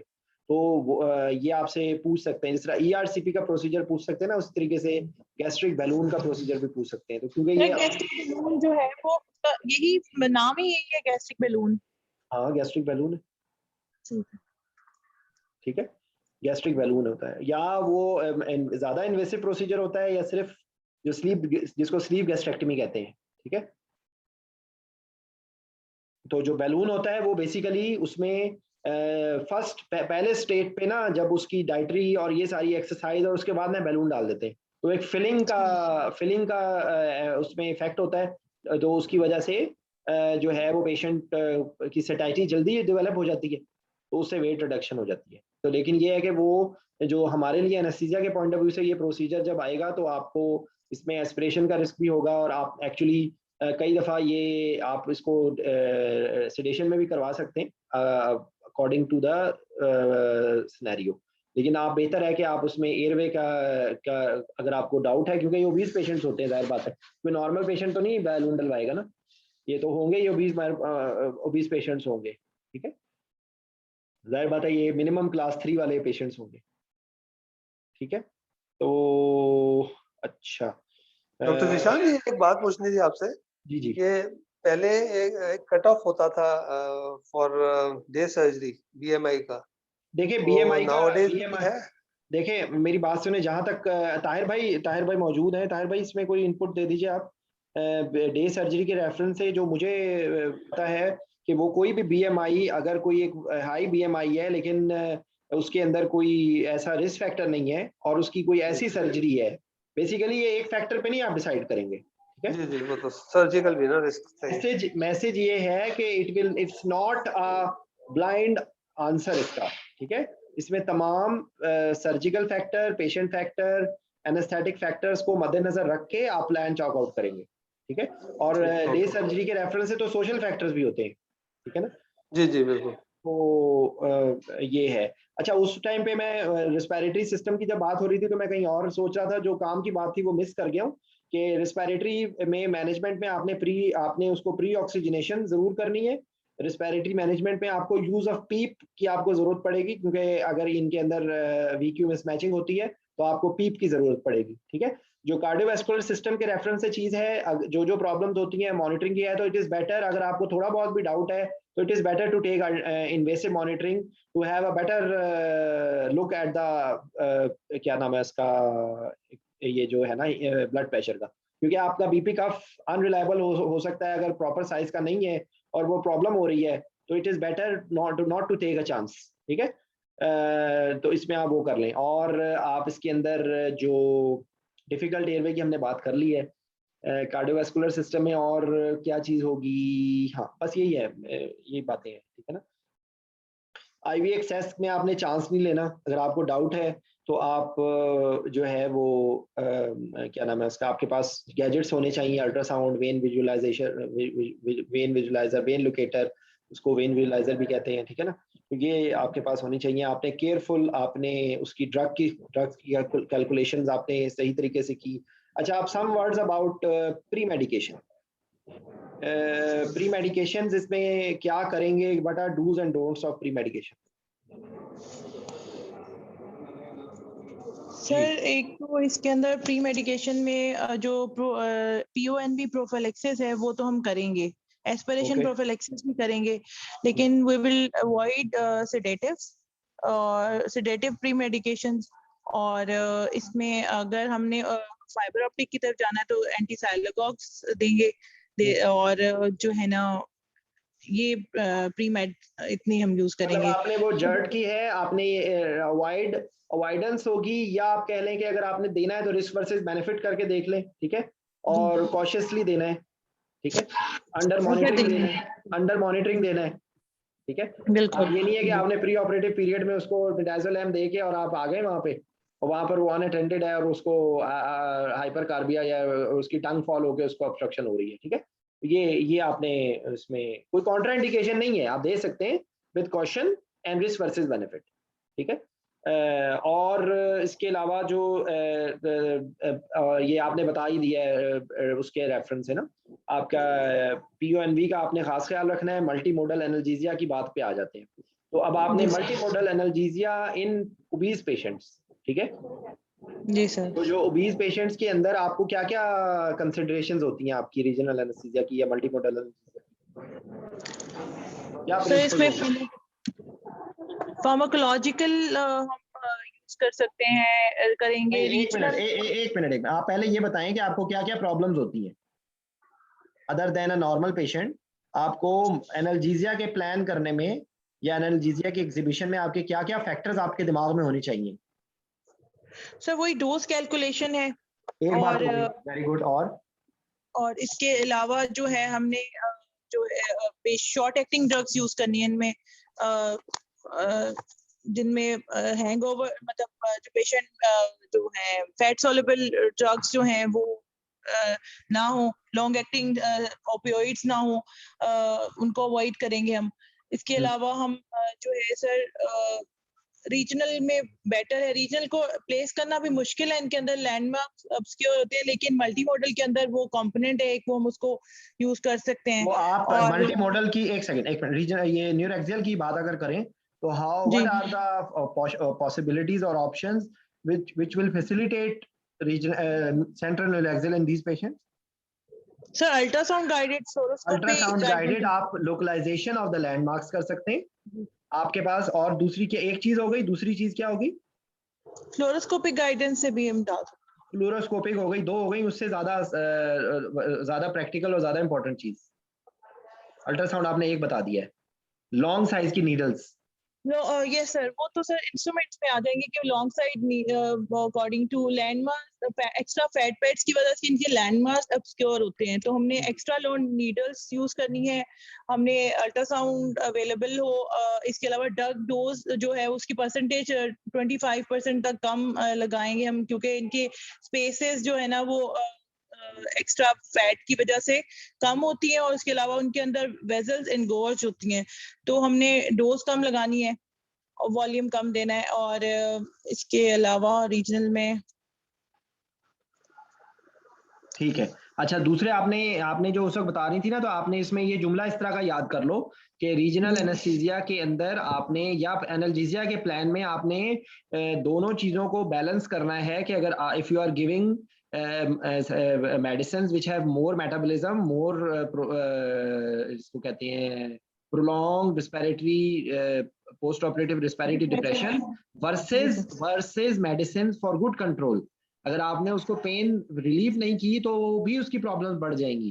ठीक है, तो आपको you have to outweigh a balance, क्योंकि ये डीवीटी के ज्यादा रिस्क में, अगर आप उसकी पेन कंट्रोल नहीं करेंगे तो ये प्रॉब्लम्स हो सकती हैं, अगर आपने उसको ज्यादा ओवरडू कर दिया है तो प्रॉब्लम्स हो सकती हैं। तो आपने एक अपना ऐसा प्लान बनाना होता है कि जिसके अंदर आपको दोनों चीजों को बैलेंस करना है। तो आपने ये वाईवे के पॉइंट ऑफ व्यू से आपको मैं अच्छा जुमला बता रहा हूँ कि आपको दोनों बैलेंस लेकर आना है कि बैलेंस बिटवीन रेस्पिरेटरी डिप्रेशन और इंक्रीज मेटाबॉलिज्म और prolong effect versus effective pain control. ठीक है, तो ये उसमें होगी कि फेंटानिल और remifentanil will be a better choice as compare to morphine और पैथेडीन। ठीक है, और ये ट्रामाडोल, और उसमें दूसरा ये कि आप उसमें रीजनल ब्लॉक्स के अंदर भी कोशिश करें कि आप उसके अंदर लोकल एनेस्थेटिक बेस्ड करें और ना कि ओपियाइड, जिसकी वजह से प्रोलॉन्ग, आप वही वाली बात है कि आपको उसमें वो करना होगा। बाकी कॉन्ट्राइंडिकेशन नहीं है कोई भी। Dexmedetomidine will be a very good choice क्योंकि उससे रिस्पिरेटरी डिप्रेशन नहीं होता। ठीक है, बाकी लाइडोकेन इन्फ्यूजन, केटामिन इन्फ्यूजन, जहां पे भी आपको मौका मिले आप उसको इंट्रोड्यूस कर सकते हैं अपने आंसर में। जो सर लोकल इन्फिल्ट्रेशन है इनके अंदर, local infiltration, wound catheters, wound catheter है सर, और जो है वो आपके जो होंगे आपके कंपार्टमेंट ब्लॉक्स होंगे, जैसे अगर टैब ब्लॉक है which will be relatively challenging. ठीक है, आपको टैब ब्लॉक लगाने में प्रॉब्लम हो सकती है उसी तरीके से जिस तरीके से सेंट्रल न्यूरोएक्सियल ब्लॉक में चैलेंज हो सकता है। तो आपको ये बात आपको जहन में रख के बतानी है। बाकी बातें आपको पता है, जो मैं जिसमें एस्पेक्ट बताना चाह रहा था ना, वो ये एस्पेक्ट था। ठीक है, ठीक है, तो हम रीजनल एनेस्थीसिया की बात हो गई। अच्छा, और कौन सी चीज रह गई भाई, क्योंकि मैं थोड़ा सा डिफरेंट तरीके से चल रहा था और मैं चाह रहा था कि आप लोग, अच्छा देखें अभी तक की डिस्कशन में किसी का कोई क्वेश्चन, कोई चीज ना समझ आई हो? अच्छा, इन पेशेंट्स में जो प्री ऑपरेटिव जो प्रिपरेशन होगी ना, उसके अंदर एक कंपोनेंट होगा कि इस पेशेंट के अंदर आपने देखना है कि किन पेशेंट्स पे, एक दो तीन बातें आप जहन में रखें। ये आपको वैसे जर्नल आप कहीं पर भी कर सकते हैं कि डे सर्जरी करवा सकते हैं या नहीं, एक क्वेश्चन। क्या इसमें पोस्ट ऑपरेटिव सीपैप बाईपैप की जरूरत होगी या नहीं होगी, दो बातें। तीसरी बात ये कि एचडीयू आईसीयू की जरूरत होगी या नहीं होगी। ये दो तीन बातें बहुत इंपॉर्टेंट है जब आप अपने आंसर को बता रहे हो। बेशक टेबल वाइवा हो, बेशक आपका लॉन्ग केस में आपको 20 पेशेंट आ गया ना, तो आपने आपके दिमाग में होनी चाहिए ये बातें। बाकी आपने कौन सी मेडिसिन देनी है, कौन सी मेडिसिन नहीं देनी, और आपने उसकी कैलकुलेशन कैसे करनी है, ये आपके पेट आंसर्स हैं जो क्वेश्चंस वो आपसे पूछेंगे। बाकी अगर आपने ये चीजें आपको समझ आ गई तो आपके लिए रेस्पिरेटरी सिस्टम और कार्डियोवास्कुलर सिस्टम को बताना तो कोई इतना मुश्किल काम है ही। और इन्वेस्टिगेशन जैसे मैंने आपको पहले बता दिया, हम लोग बहुत दफा, मेरा तो अगर आप मेरे से पूछें कोई एक टॉपिक जो मेरा दिल करता है मैं डेली बताऊं ना आप लोगों को, वो एनेस्थीसिया प्लानिंग है। तो इसके अंदर ज़हन में रखें कि कोई भी इन्वेस्टिगेशन बराए इन्वेस्टिगेशन नहीं होती, इन्वेस्टिगेशन बराए रीजन होती है। आपको इवन सीबीसी की भी रीजन बतानी आनी चाहिए कि भाई सीबीसी करवाना है तो सीबीसी की रीजन ये है कि I have to see the haemoglobin status, ये पेशेंट ये अगर कोई ऐसा कार्डियोवैस्कुलर रिस्क है या कोई ऐसी प्रॉब्लम है जिसकी वजह से इसके अंदर आपको अच्छा ऑक्सीजन रिजर्व चाहिए, तो ऑक्सीजन की तो सवारी है हीमोग्लोबिन है, तो ऑक्सीजन ही नहीं होगी, हीमोग्लोबिन नहीं होगी तो ऑक्सीजन में ट्रांसफर कैसे करना है। या ऐसी सर्जरी है जिसके अंदर ब्लीडिंग ज्यादा हो सकती है, ये दो ही चीजें हैं होती हैं। उसके बाद WBC for infection, platelets for blood haemostasis, ठीक है। तो हीमोस्टेसिस के लिए आपका प्लेटलेट काउंट है। उसके बाद अगली आपकी इन्वेस्टिगेशन, बाकी आपको हर इन्वेस्टिगेशन की रीजन पता होनी चाहिए अच्छे वर्ड में, ठीक है। ECG to see rate rhythm, any morphological changes in QRS or PR interval or P waves, and then leading to any blocks or any ischemia infarction or any effect of electrolytes और drugs. ये आपका ECG के लिए लफ्ज आपका जुमला याद कर लें। राबिया ठीक है, समझ आ गई बात?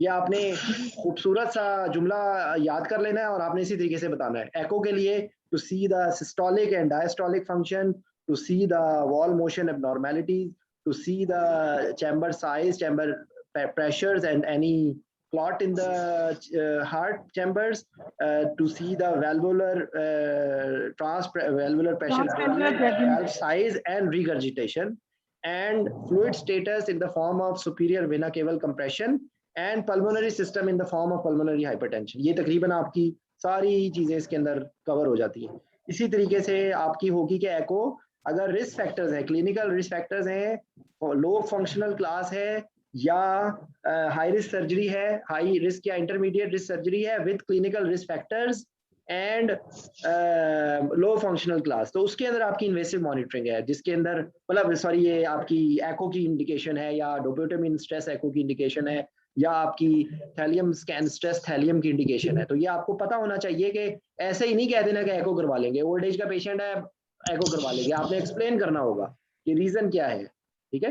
तो इसी तरीके से यहाँ पर भी आपने कोई भी इन्वेस्टिगेशन बतानी है तो आपको पता होना चाहिए कि आप इलेक्ट्रोलाइट्स है तो कोई ऐसी दवाई है जिसका इलेक्ट्रोलाइट्स के जो कंट्रोल है उसके ऊपर इफेक्ट हो रहा है, चाहे वो डायूरेटिक्स की फॉर्म में हो, चाहे वो कोई ऐसी दवाई हो कि जो कोई चैनल्स को ब्लॉक कर रही है तो जिसकी वजह से कोई इलेक्ट्रोलाइट का ऊपर नीचे हो रहा है, या कोई ऐसी न्यूरोलॉजिकल कंडीशन है या कोई ऐसी एंडोक्राइन कंडीशन है जिस तरह कल हम लोगों ने डिस्कस किया था राबिया, ठीक है। तो और एक आपको वो सिनेरियो पूछ सकते हैं कि कोई एक इमरजेंसी सर्जरी होगी। अच्छा एक मिनट सॉरी, जो एक बात जो भूल गया वो राबिया, वो जो रटे वाली चीजें हैं वो बता दो। मेटाबॉलिक सिंड्रोम क्या होता है? Obesity, hypo obstructive sleep apnoea को कैसे डिफाइन करेंगे, ऑब्स्ट्रक्टिव हाइपोपनिया को कैसे डिफाइन करेंगे, और जो होता है एपनिया हाइपोपनिया इंडेक्स, उसकी बेस पे आप रिस्क स्ट्रेटिफाई, क्योंकि वो पॉलीसैम्नोग्राफी की बात हम लोगों ने नहीं की थी, तो पॉलीसैम्नोग्राफी के बारे में बता दो और ये जो 2-3 बातें ये बता दो। Sir, metabolic syndrome, so basically metabolic syndrome is a group of parameters, biochemical parameters and clinical parameters are grouped together to see the cardiovascular risk in a patient.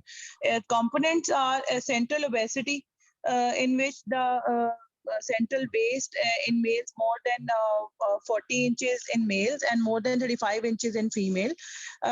Hypertension is greater than 135 by 85.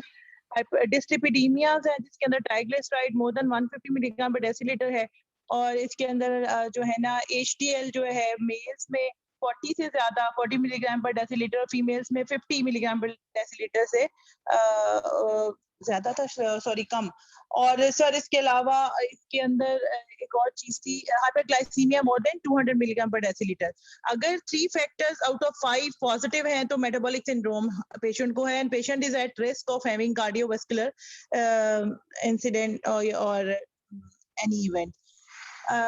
Sir obstructive sleep apnoea के बारे में ये है कि it is a consequence of prolonged chronic obesity, जिसके अंदर there is अच्छा देखिए राबिया, आप थोड़ा सा डी ट्रैक हो रही हैं। मैं आपको, आपने सही बताया, आपने बताया बिल्कुल ठीक है, ये सब ऑडियंस के लिए ये बिल्कुल बेहतरीन है। लेकिन आपके वाइवे के अंदर जब आपसे अगर ऑब्स्ट्रक्टिव स्लीप एपनिया वो पूछ रहे हैं, तो is it necessarily because of obesity OSA? तो आप ओबेसिटी को खामखा बोल गई हो। वो आपको इस बात पे पकड़ सकता है कि भाई क्या सिर्फ ओबीस पेशेंट में हो सकता है ओएसए?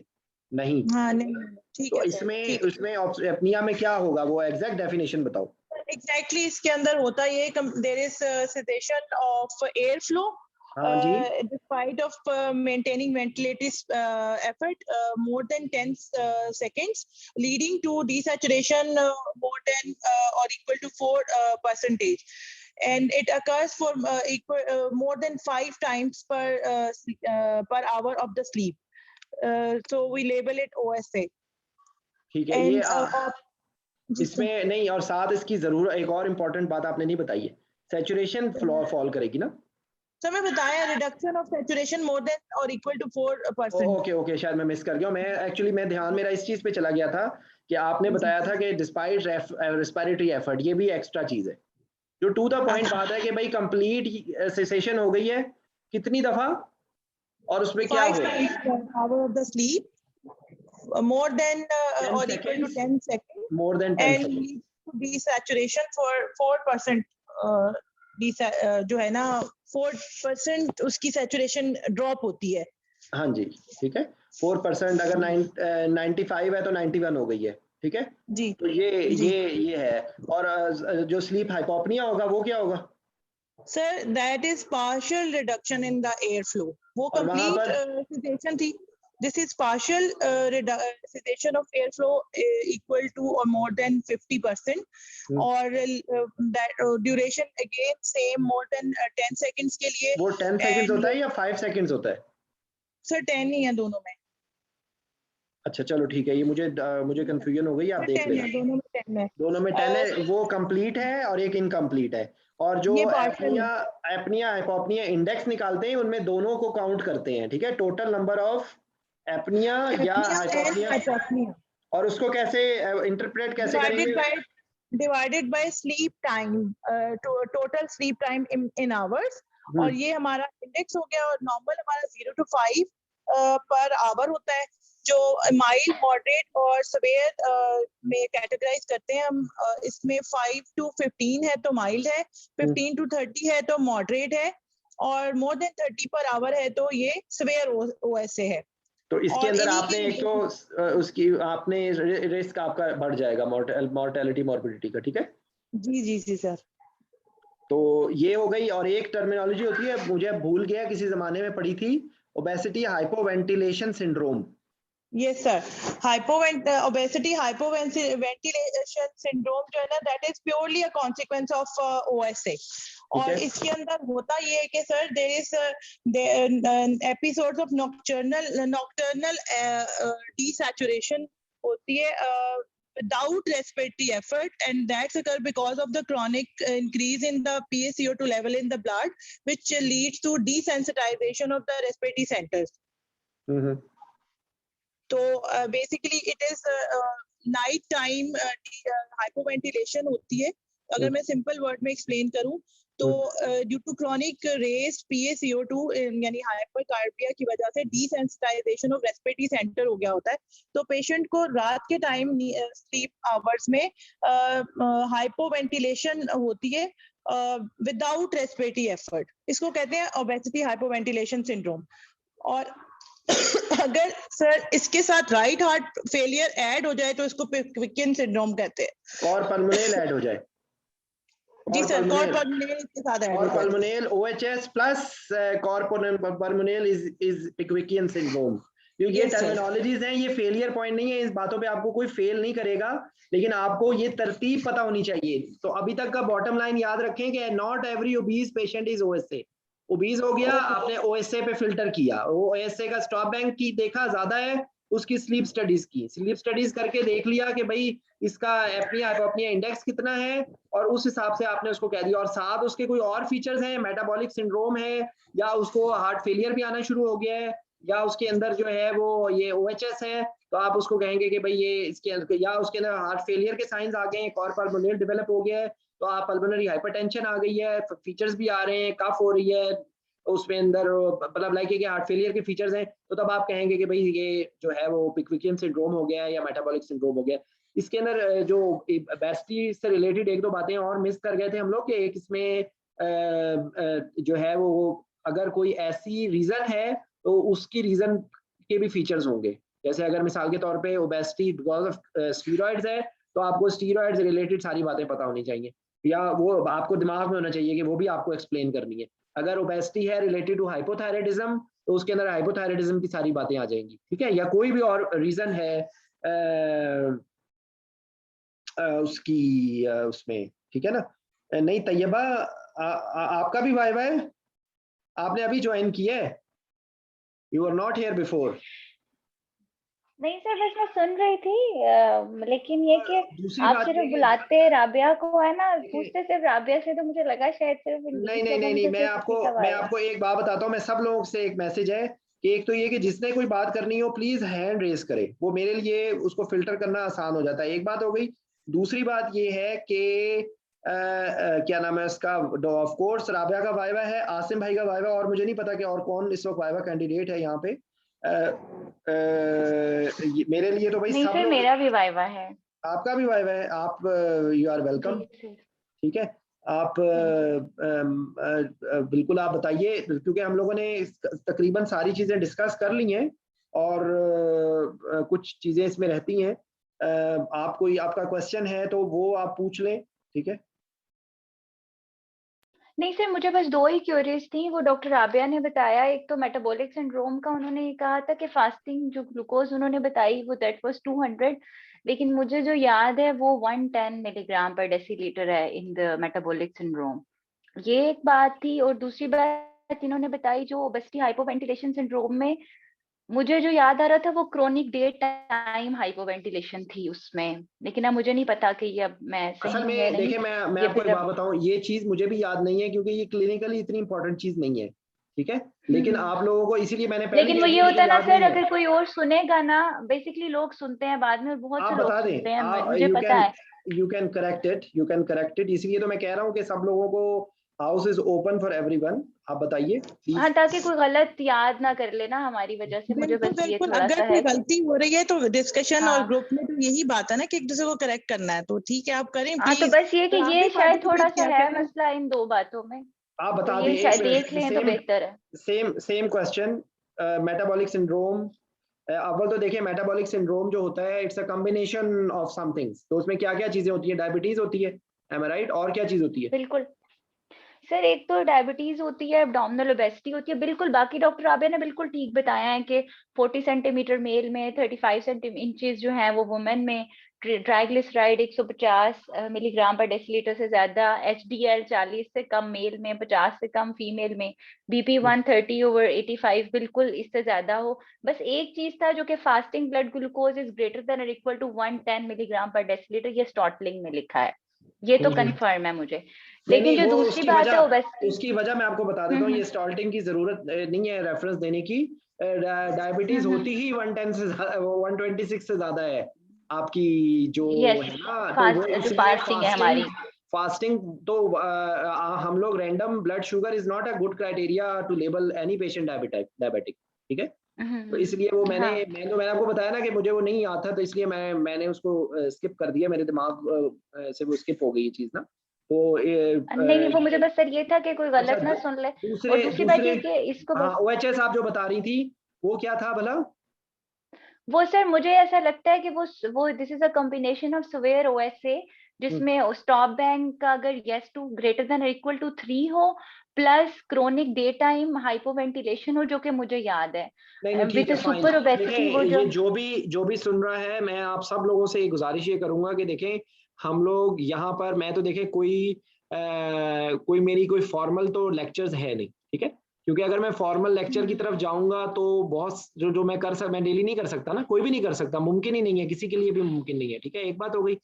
दूसरी बात ये कि मैं आप लोगों को लकीर का फकीर नहीं बनाना चाहता। जो मेरी बात सुन रहे हैं, इन सब लोगों को मेरा मैसेज है, I want you to correct me any time. और अब कई दफा मुझे एक अभी लड़के ने मुझे करेक्ट किया था, मैंने एक गलती कर दी थी, वो क्या मैंने बोला था वो भी मैं आपको याद आ गया, तो मैं यहीं पे ये वो दोबारा से मेंशन कर दूं कि मैंने ये है ना, जो हम लोग सीओपीडी की डिस्कशन कर रहे थे, तो सीओपीडी की डिस्कशन में बेसिकली जो होता है एफआरसी जो है वो जो उसकी जो वैल्यू निकालते हैं ना एफवीसी और एफवीई1 की, तो वो रिलेटिवली एफवीई1 ज्यादा डिक्रीज करती है एज कंपेयर टू एफवीसी। ठीक है, तो मैंने कह दिया था कि एफवीसी बढ़ जाती है, तो एक्चुअली एफवीसी बढ़ती नहीं है, एफवीसी शायद नॉर्मल रहती है, और जब सीवियर सीओपीडी हो जाता है तो वो कम हो जाती है। तो वो एक लड़का है उसने मेरी करेक्शन की थी। मैं तो सबको कहता हूँ क्योंकि देखें नोबडी इज परफेक्ट, और होता ये है कि जब इस तरह फिलबदी जब आप बात कर रहे होते हैं तो उसमें तो गलती की गुंजाइश होती है। तो क्या नाम है इसका जो है ना, इसलिए आप प्लीज डू रीचेक। ठीक है, कुछ बातों में मैं जिस बातों में मैं 100% श्योर होता हूँ वो मैं आपको बहुत दावे से कह देता हूँ कि नहीं भाई ये बात 100% है। ठीक है, क्योंकि मुझे रट्टे वाली चीजें याद नहीं है, मैंने तो कितने साल पहले एग्जाम दिया था। और याद रखें पढ़ाना बहुत आसान है, पढ़ना बहुत मुश्किल है। ये तो बात मैं कहता हूँ कि पढ़ना इज वेरी डिफिकल्ट, पढ़ाना is very easy, because actually you skip the things which you don't know, am right. लेकिन जब आपका वाइवा हो रहा होता है तो वाइवे के अंदर तो यू कैन नॉट स्केप। ठीक है, तो बेसिक याद रखें कि कुछ फेलियर पॉइंट्स होते हैं। तैयबा आप याद रखें बात के जिसकी बहुत अच्छी तैयारी होती है ना उसको ज्यादा मोहतात होना चाहिए। ठीक है, वो इसलिए मोहतात होना चाहिए क्योंकि एग्जाम के अंदर you don't want to impress anyone, you just have to be methodical logical. ठीक है, तो ये मेटाबॉलिक सिंड्रोम और ये जो OHS है ना, ये एक्चुअली हमारी डोमेन नहीं है, हमारे लिए रिस्क फैक्टर्स हैं, हमारे लिए इनमें से कुछ भी हो हमारे लिए है कि पोस्ट ऑपरेटिवली इसके अंदर CPAP BiPAP की जरूरत पड़ सकती है। ठीक है, एम आई क्लियर? और इसके अंदर जो दूसरी मैं एक और बात आपको बता रहा था वो ये थी ऑस्टियोआर्थराइटिस या जो भी रीजन फॉर ओबेसिटी है, you have to look for the reason for obesity. कुछ पेशेंट्स होंगे जिसके अंदर कोई एंडोक्राइन प्रॉब्लम होगी, कुछ पेशेंट्स ऐसे होंगे जिसके अंदर कनेक्टिव टिश्यू डिसऑर्डर्स होंगे, कुछ पेशेंट्स ऐसे होंगे जिसके अंदर स्टीरॉइड्स की वजह से होगी या थायराइड की वजह से होगी। तो you have to consider the cause of obesity as well. ठीक है, और जहां पर भी ओबेसिटी होगी वहां पर आपकी ये डिजीजेस होने के चांसेस ज्यादा होंगे। ठीक है, तो अभी तक जितनी हमने गुफ्तगू की है उसमें हमने अब आप सोचें कि कौन कौन से लेवल पे, हर लेवल पे आ जाएं आपने फ्लूइड की। अच्छा, फ्लूइड को कैसे कैलकुलेट करेंगे आप, किस वॉल्यूम से आप कैलकुलेट करेंगे? जी तैयबा। सर उसके किस वॉल्यूम से क्या मतलब आपने किस वॉल्यूम कह रहा हूँ, वेट, आपने फ्लूइड कैलकुलेशन करनी है तो उसके अंदर आप कौन से बॉडी वेट से? आइडियल बॉडी वेट से करेंगे। मुझे नहीं पता, आप बताओ। I know anyone? नहीं, मुझे भी नहीं पता। ये आंसर देख लेना, ये करे फाइन ट्यूनिंग हो रही है हमारी। ठीक है ना, जैसे लीन body wait is the one कि अगर आपको भूल जाए तो आप लीन बॉडी वेट याद रखें, लेकिन मेजॉरिटी चीजें जो होती हैं वो लीन बॉडी वेट से ही होती हैं। प्रोपोफोल की डोज है या आपके इंडक्शन एजेंट्स हैं, आपके मसल रिलैक्सेंट्स हैं, सब आपने लीन बॉडी वेट से देना है। हम लोगों ने सक्सामिथोनियम का बताया था कि वो टोटल बॉडी वेट से देते हैं या एक्चुअल बॉडी वेट। ठीक है जी सर, उसमें ये होता है कि बेसिकली जो सिसेट्रा और एट्रा भी लिखा था एक जगह पे कि वो भी आप टोटल बॉडी वेट से देते हैं, बाकी जितने भी हैं वो आपने आइडियल बॉडी वेट ये अब आप ये जो बता रही है ना, लेकिन ये भी डिफरेंट है। ये छोड़ दें, ये जो है ना ये AGBI के अंदर ये तो जो बात कंफर्म है ना वो मैं आपको बावसूख उससे कह रहा हूँ, ये आपने नहीं बोलना। हाँ, सक्स तो टोटल बॉडी से ही देना है जी बिल्कुल। सक्सामिथोनियम सिर्फ एक्चुअल बॉडी वेट है, बाकी आप लीन बॉडी वेट ही बोल दें तो that will not be a wrong answer. ठीक है, और क्या चीज रह गई है? और कोई चीज रह गई है? आपको क्या जो हम लोगों ने कल कुछ पोस्ट ऑपरेटिव हमने जो है वो कॉम्प्लिकेशंस देखी थी, तो वो इसके अंदर एयरवे की हीमोडायनामिक और जो ओपियाइड्स रिलेटेड हैं वो हो सकती हैं, डिलेड रिकवरी हो सकती है, OSA की जो हैं जो फीचर्स हैं, तो आपको पोस्ट ऑपरेटिव आपको वेंटिलेटरी सपोर्ट की जरूरत पड़ सकती है। ठीक है, तो ये सारी चीजें हैं। और कोई बात, कोई पॉइंट हम लोगों ने जो मिस किया है? Anyone wants to add? समझ आ गया है? ओबीज पेशेंट का जब भी कहानी हो तो आपने उसकी कोई भी टॉपिक हो उसकी कहानी स्टार्ट कहाँ से होगी? History, examination, investigations, risk stratification and choking out a plan. ठीक है, और आपके दिमाग में होना चाहिए हर स्टेप पे PONV, aspiration risk, airway management plan, monitoring plan. ठीक है, और कौन कौन सा है, उसका फेट क्या है, आपने उसको एक्सट्यूबेट करना है या नहीं करना, आपने उसको डे सर्जरी में भेजना है, आपने उसको वार्ड में भेजना है, आपने उसको HDU में भेजना है, आपने उसको ICU में भेजना है। आपका प्री मेडिकेशन का प्लान, आपकी प्री ऑपरेटिव जो मेडिकेशंस हैं उनका प्लान, अगर आपने कोई ऑप्टिमाइजेशन करनी है, हर सर्जरी में देखिए क्योंकि ऑप्टिमाइजेशन हो सकती है, हर सर्जरी में देखें कि सर्जन के साथ डिस्कस करके कुछ आप प्लान चॉक आउट कर सकते हैं। सर्जरी के लिए आपने रिस्क स्ट्रेटिफिकेशन देखनी है कि वो हाई रिस्क सर्जरी है या इंटरमीडिएट रिस्क सर्जरी है या लो रिस्क सर्जरी है, उसके अंदर अर्जेंसी क्या है, अर्जेंट सर्जरी है, इमरजेंट सर्जरी है, इलेक्टिव सर्जरी है या प्लान्ड सर्जरी है। इमरजेंट और अर्जेंट तकरीबन एक जैसे हैं, urgent is in within hours और emergent is within minutes. और उसके बाद इलेक्टिव और जो प्लान्ड है वो तकरीबन एक जैसी हैं, elective is with in months और जो प्लान्ड है, जैसे actually cholecystectomy is a planned surgery, it's not an elective surgery, you cannot delay it for indefinite period। ठीक है, मगर आप उसको वीक्स में प्लान कर सकते हैं। ये बातें हो गई। कोई स्पेसिफिक पोजीशन आप देख लें कि भाई कोई भी सर्जरी है, कोई स्पेसिफिक पोजीशन में होनी है, उस पोजीशन से रिलेटेड आपके फिजियोलॉजिकल, फार्माकोलॉजिकल, एनाटॉमिकल, कोई इंजरी, पोजीशनिंग, और पोजीशन को जब भी आपने एक्सप्लेन करना है तो दो चीजों से करना है, आपकी एक पोजीशन को करते वक्त और रिवर्स करते वक्त, और एक कांस्टेंट। जो कांस्टेंट होगी या वो हीमोडायनेमिक प्रॉब्लम होगी या रेस्पिरेटरी प्रॉब्लम होगी या कोई जॉइंट्स की डिसलोकेशन होगी या नर्व इंजरी होगी, यूजुअली यही चीजें होती हैं। आसिम भाई मैं आपको अभी बता अभी आपसे मैं लेता हूँ क्वेश्चन, ये मैं मुकम्मल कर लूँ तो बाकी जो होते हैं ना हर स्टेप की चीजें आप जहन में रख लें। Induction agent, muscle relaxant, airway के मैनेजमेंट का प्लान, फिर उसके बाद स्ट्रेस रिस्पॉन्स को ब्लंट करना, एस्पिरेशन का प्रोफाइलेक्सिस मैंने आपको बता दिया है, उसके बाद आपका मेंटेनेंस का प्लान। मेंटेनेंस में IV वर्सेस इनहेलेशनल के अंदर आपका इरिटेंट वर्सेस नॉन इरिटेंट, जिनका ज्यादा मेटाबॉलिज्म होता है या वर्सेस कम मेटाबॉलिज्म, आपने डिसाइड करना है कि कौन सा करना है। ठीक है, उसके बाद use of nitrous versus no use of nitrous. ठीक है, उसके बाद आप इसी के अंदर आपके दिमाग में आ जाना चाहिए लो फ्लो एनेस्थीसिया के बारे में भी आप जिक्र कर सकते हैं कहीं जहाँ पे भी आपको जरूरत पड़ती है। टीवा जहाँ पे जिक्र आया आपने अवेयरनेस के रेफरेंस से बात कर लेनी है, या टीवा के में जो उसके एडवांटेजेस हैं वो आप बात कर सकते हैं। जैसे अभी मैंने आज बात की थी कि ओबीस पेशेंट के अंदर बेहतर होता है कि आप उसको टीवा यूज करें, TIVA will be better as compare to inhalational anaesthesia. ठीक है, और उसके बाद आपकी जो है ना एनाल्जेसिया का plan, multi modal analgesia plan, starting from pre-emptive, preventive and post operative analgesia. ठीक है, starting from paracetamol, NSAIDs, regional anaesthesia, उसके अंदर डिवाइडेड आप 3 हिस्सों में 4 हिस्सों में कर लें, central neuraxial, compartment blocks, nerve block, wound catheter या लोकल इन्फिल्ट्रेशन। ठीक है, और पैरास्टामोल के अलावा आपका एनसेड्स हो गया, ओपियाइड्स हो गए, intraoperative opioids and postoperative opioids. ठीक है, प्रीएम्प्टिव एनाल्जेसिया के अंदर role of paracetamol, role of gabapentin and role of NSAID. और उसके बाद आपकी जो स्पेसिफिक सर्जिकल स्ट्रेस है उस पर आपको एडिशनल उसमें एनाल्जेसिया की जरूरत है, वो आपको प्लान चॉक आउट करना है। और उसके बाद आपने कम्बिनेशन ऑफ एनीथिंग, आप उसको एक ही पेशेंट में आप सारे तो नहीं ब्लॉक्स दे देंगे ना, तो आपने चूज करके एक प्लान चॉक आउट करना है। और उसके अलावा जो स्पेशल एजेंट्स हैं उनके अंदर डेक्समेडिटोमेडिन है, उसके अंदर केटामीन है, उसके अंदर लाइडोकेन है जो आप IV में देते हैं।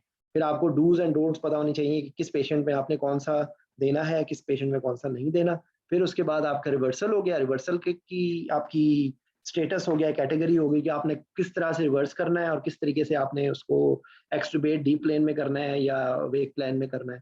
और आपकी कंसिडरेशन यही होनी चाहिए कि at every step, take off से लेके फ्लाइट की मेंटेनेंस से लेके लैंडिंग से लेके और आपने ऑपरेशन एयरपोर्ट से बाहर तक पहुंचाना है। ठीक है, उसकी ट्रांजिट फ्लाइट है तो उसको ट्रांजिट के लिए रोकना है, यही बेसिकली एनेस्थीसिया है।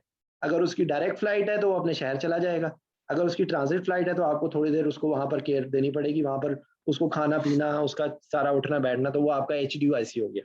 ठीक है, तो ये इसकी सिंपल एक्सप्लेनेशन है। You should plan this for every patient. ठीक है, plan this for every patient, जहां पर भी आपकी इवैल्यूएशन की बात हो, pre operative history, examination, investigation की बेस पे आप रिस्क फैक्टर्स को चॉक आउट करें और रेलिवेंट इन्वेस्टिगेशंस को चॉक आउट करें विद रीजनिंग।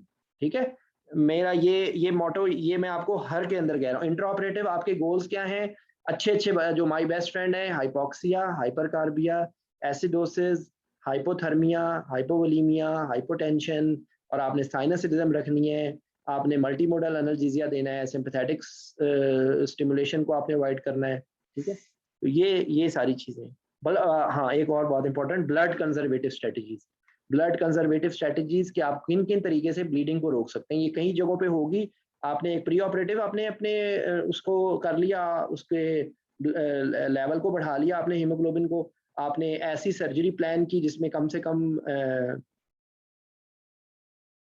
जो है वो ब्लीडिंग हो रही है, कम से कम क्या नाम है इसका, इसमें ब्लीडिंग होने के चांसेस हैं। आपने उसका हीमोग्लोबिन को बिल्डअप कर लिया है आईवी आयरन से या ओरल आयरन से या ब्लड ट्रांसफ्यूजन करके, और उसके बाद फिर आपने मिनिमल इन्वेसिव सर्जरी और स्ट्रेस रिस्पांस को ब्लंट करने के लिए आपने यूज ऑफ रीजनल एनेस्थीसिया कर लिया। आपने जो ब्लीडिंग वाली दवाइयां उनको रोक दिया, और उसके बाद इंट्राऑपरेटिवली जो चीजें हैं, बहुत सारी चीजें, उसके अंदर रोल ऑफ हाइपोटेंसिव एनेस्थीसिया है, पोजिशनल स्ट्रेटजीज हैं कि आप वीनस एनगॉर्जमेंट नहीं होने दे रहे, यूज ऑफ टॉनिके है, और उसके बाद जो है आपका हीमोडाइल्यूशन है, नॉर्मोवोलिमिक हीमोडाइल्यूशन है, हाइपरवोलिमिक हीमोडाइल्यूशन है, और मतलब तमाम फैक्टर से आपका इफेक्टिव जो है वो आप आरबीसी के वॉल्यूम को, लॉस को कम कर रहे हैं।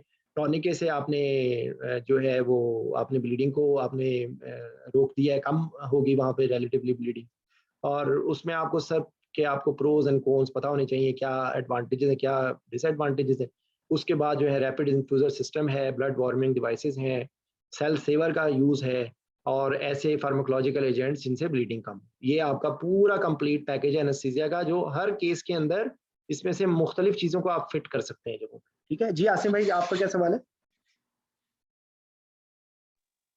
जी सर, मैं एक बात को ऐड करना चाह रहा था कि जो ड्रग्स के अकॉर्डिंगली जैसे बता रहे थे ना, लीन बॉडी मास से और आइडियल बॉडी वेट से और टोटल बॉडी वेट से जो ड्रग्स है, तो बस उसमें वो जो सक्स के अलावा रेमिफेंटेनिल इन्फ्यूजन भी टोटल बॉडी वेट से ही देते हैं हम।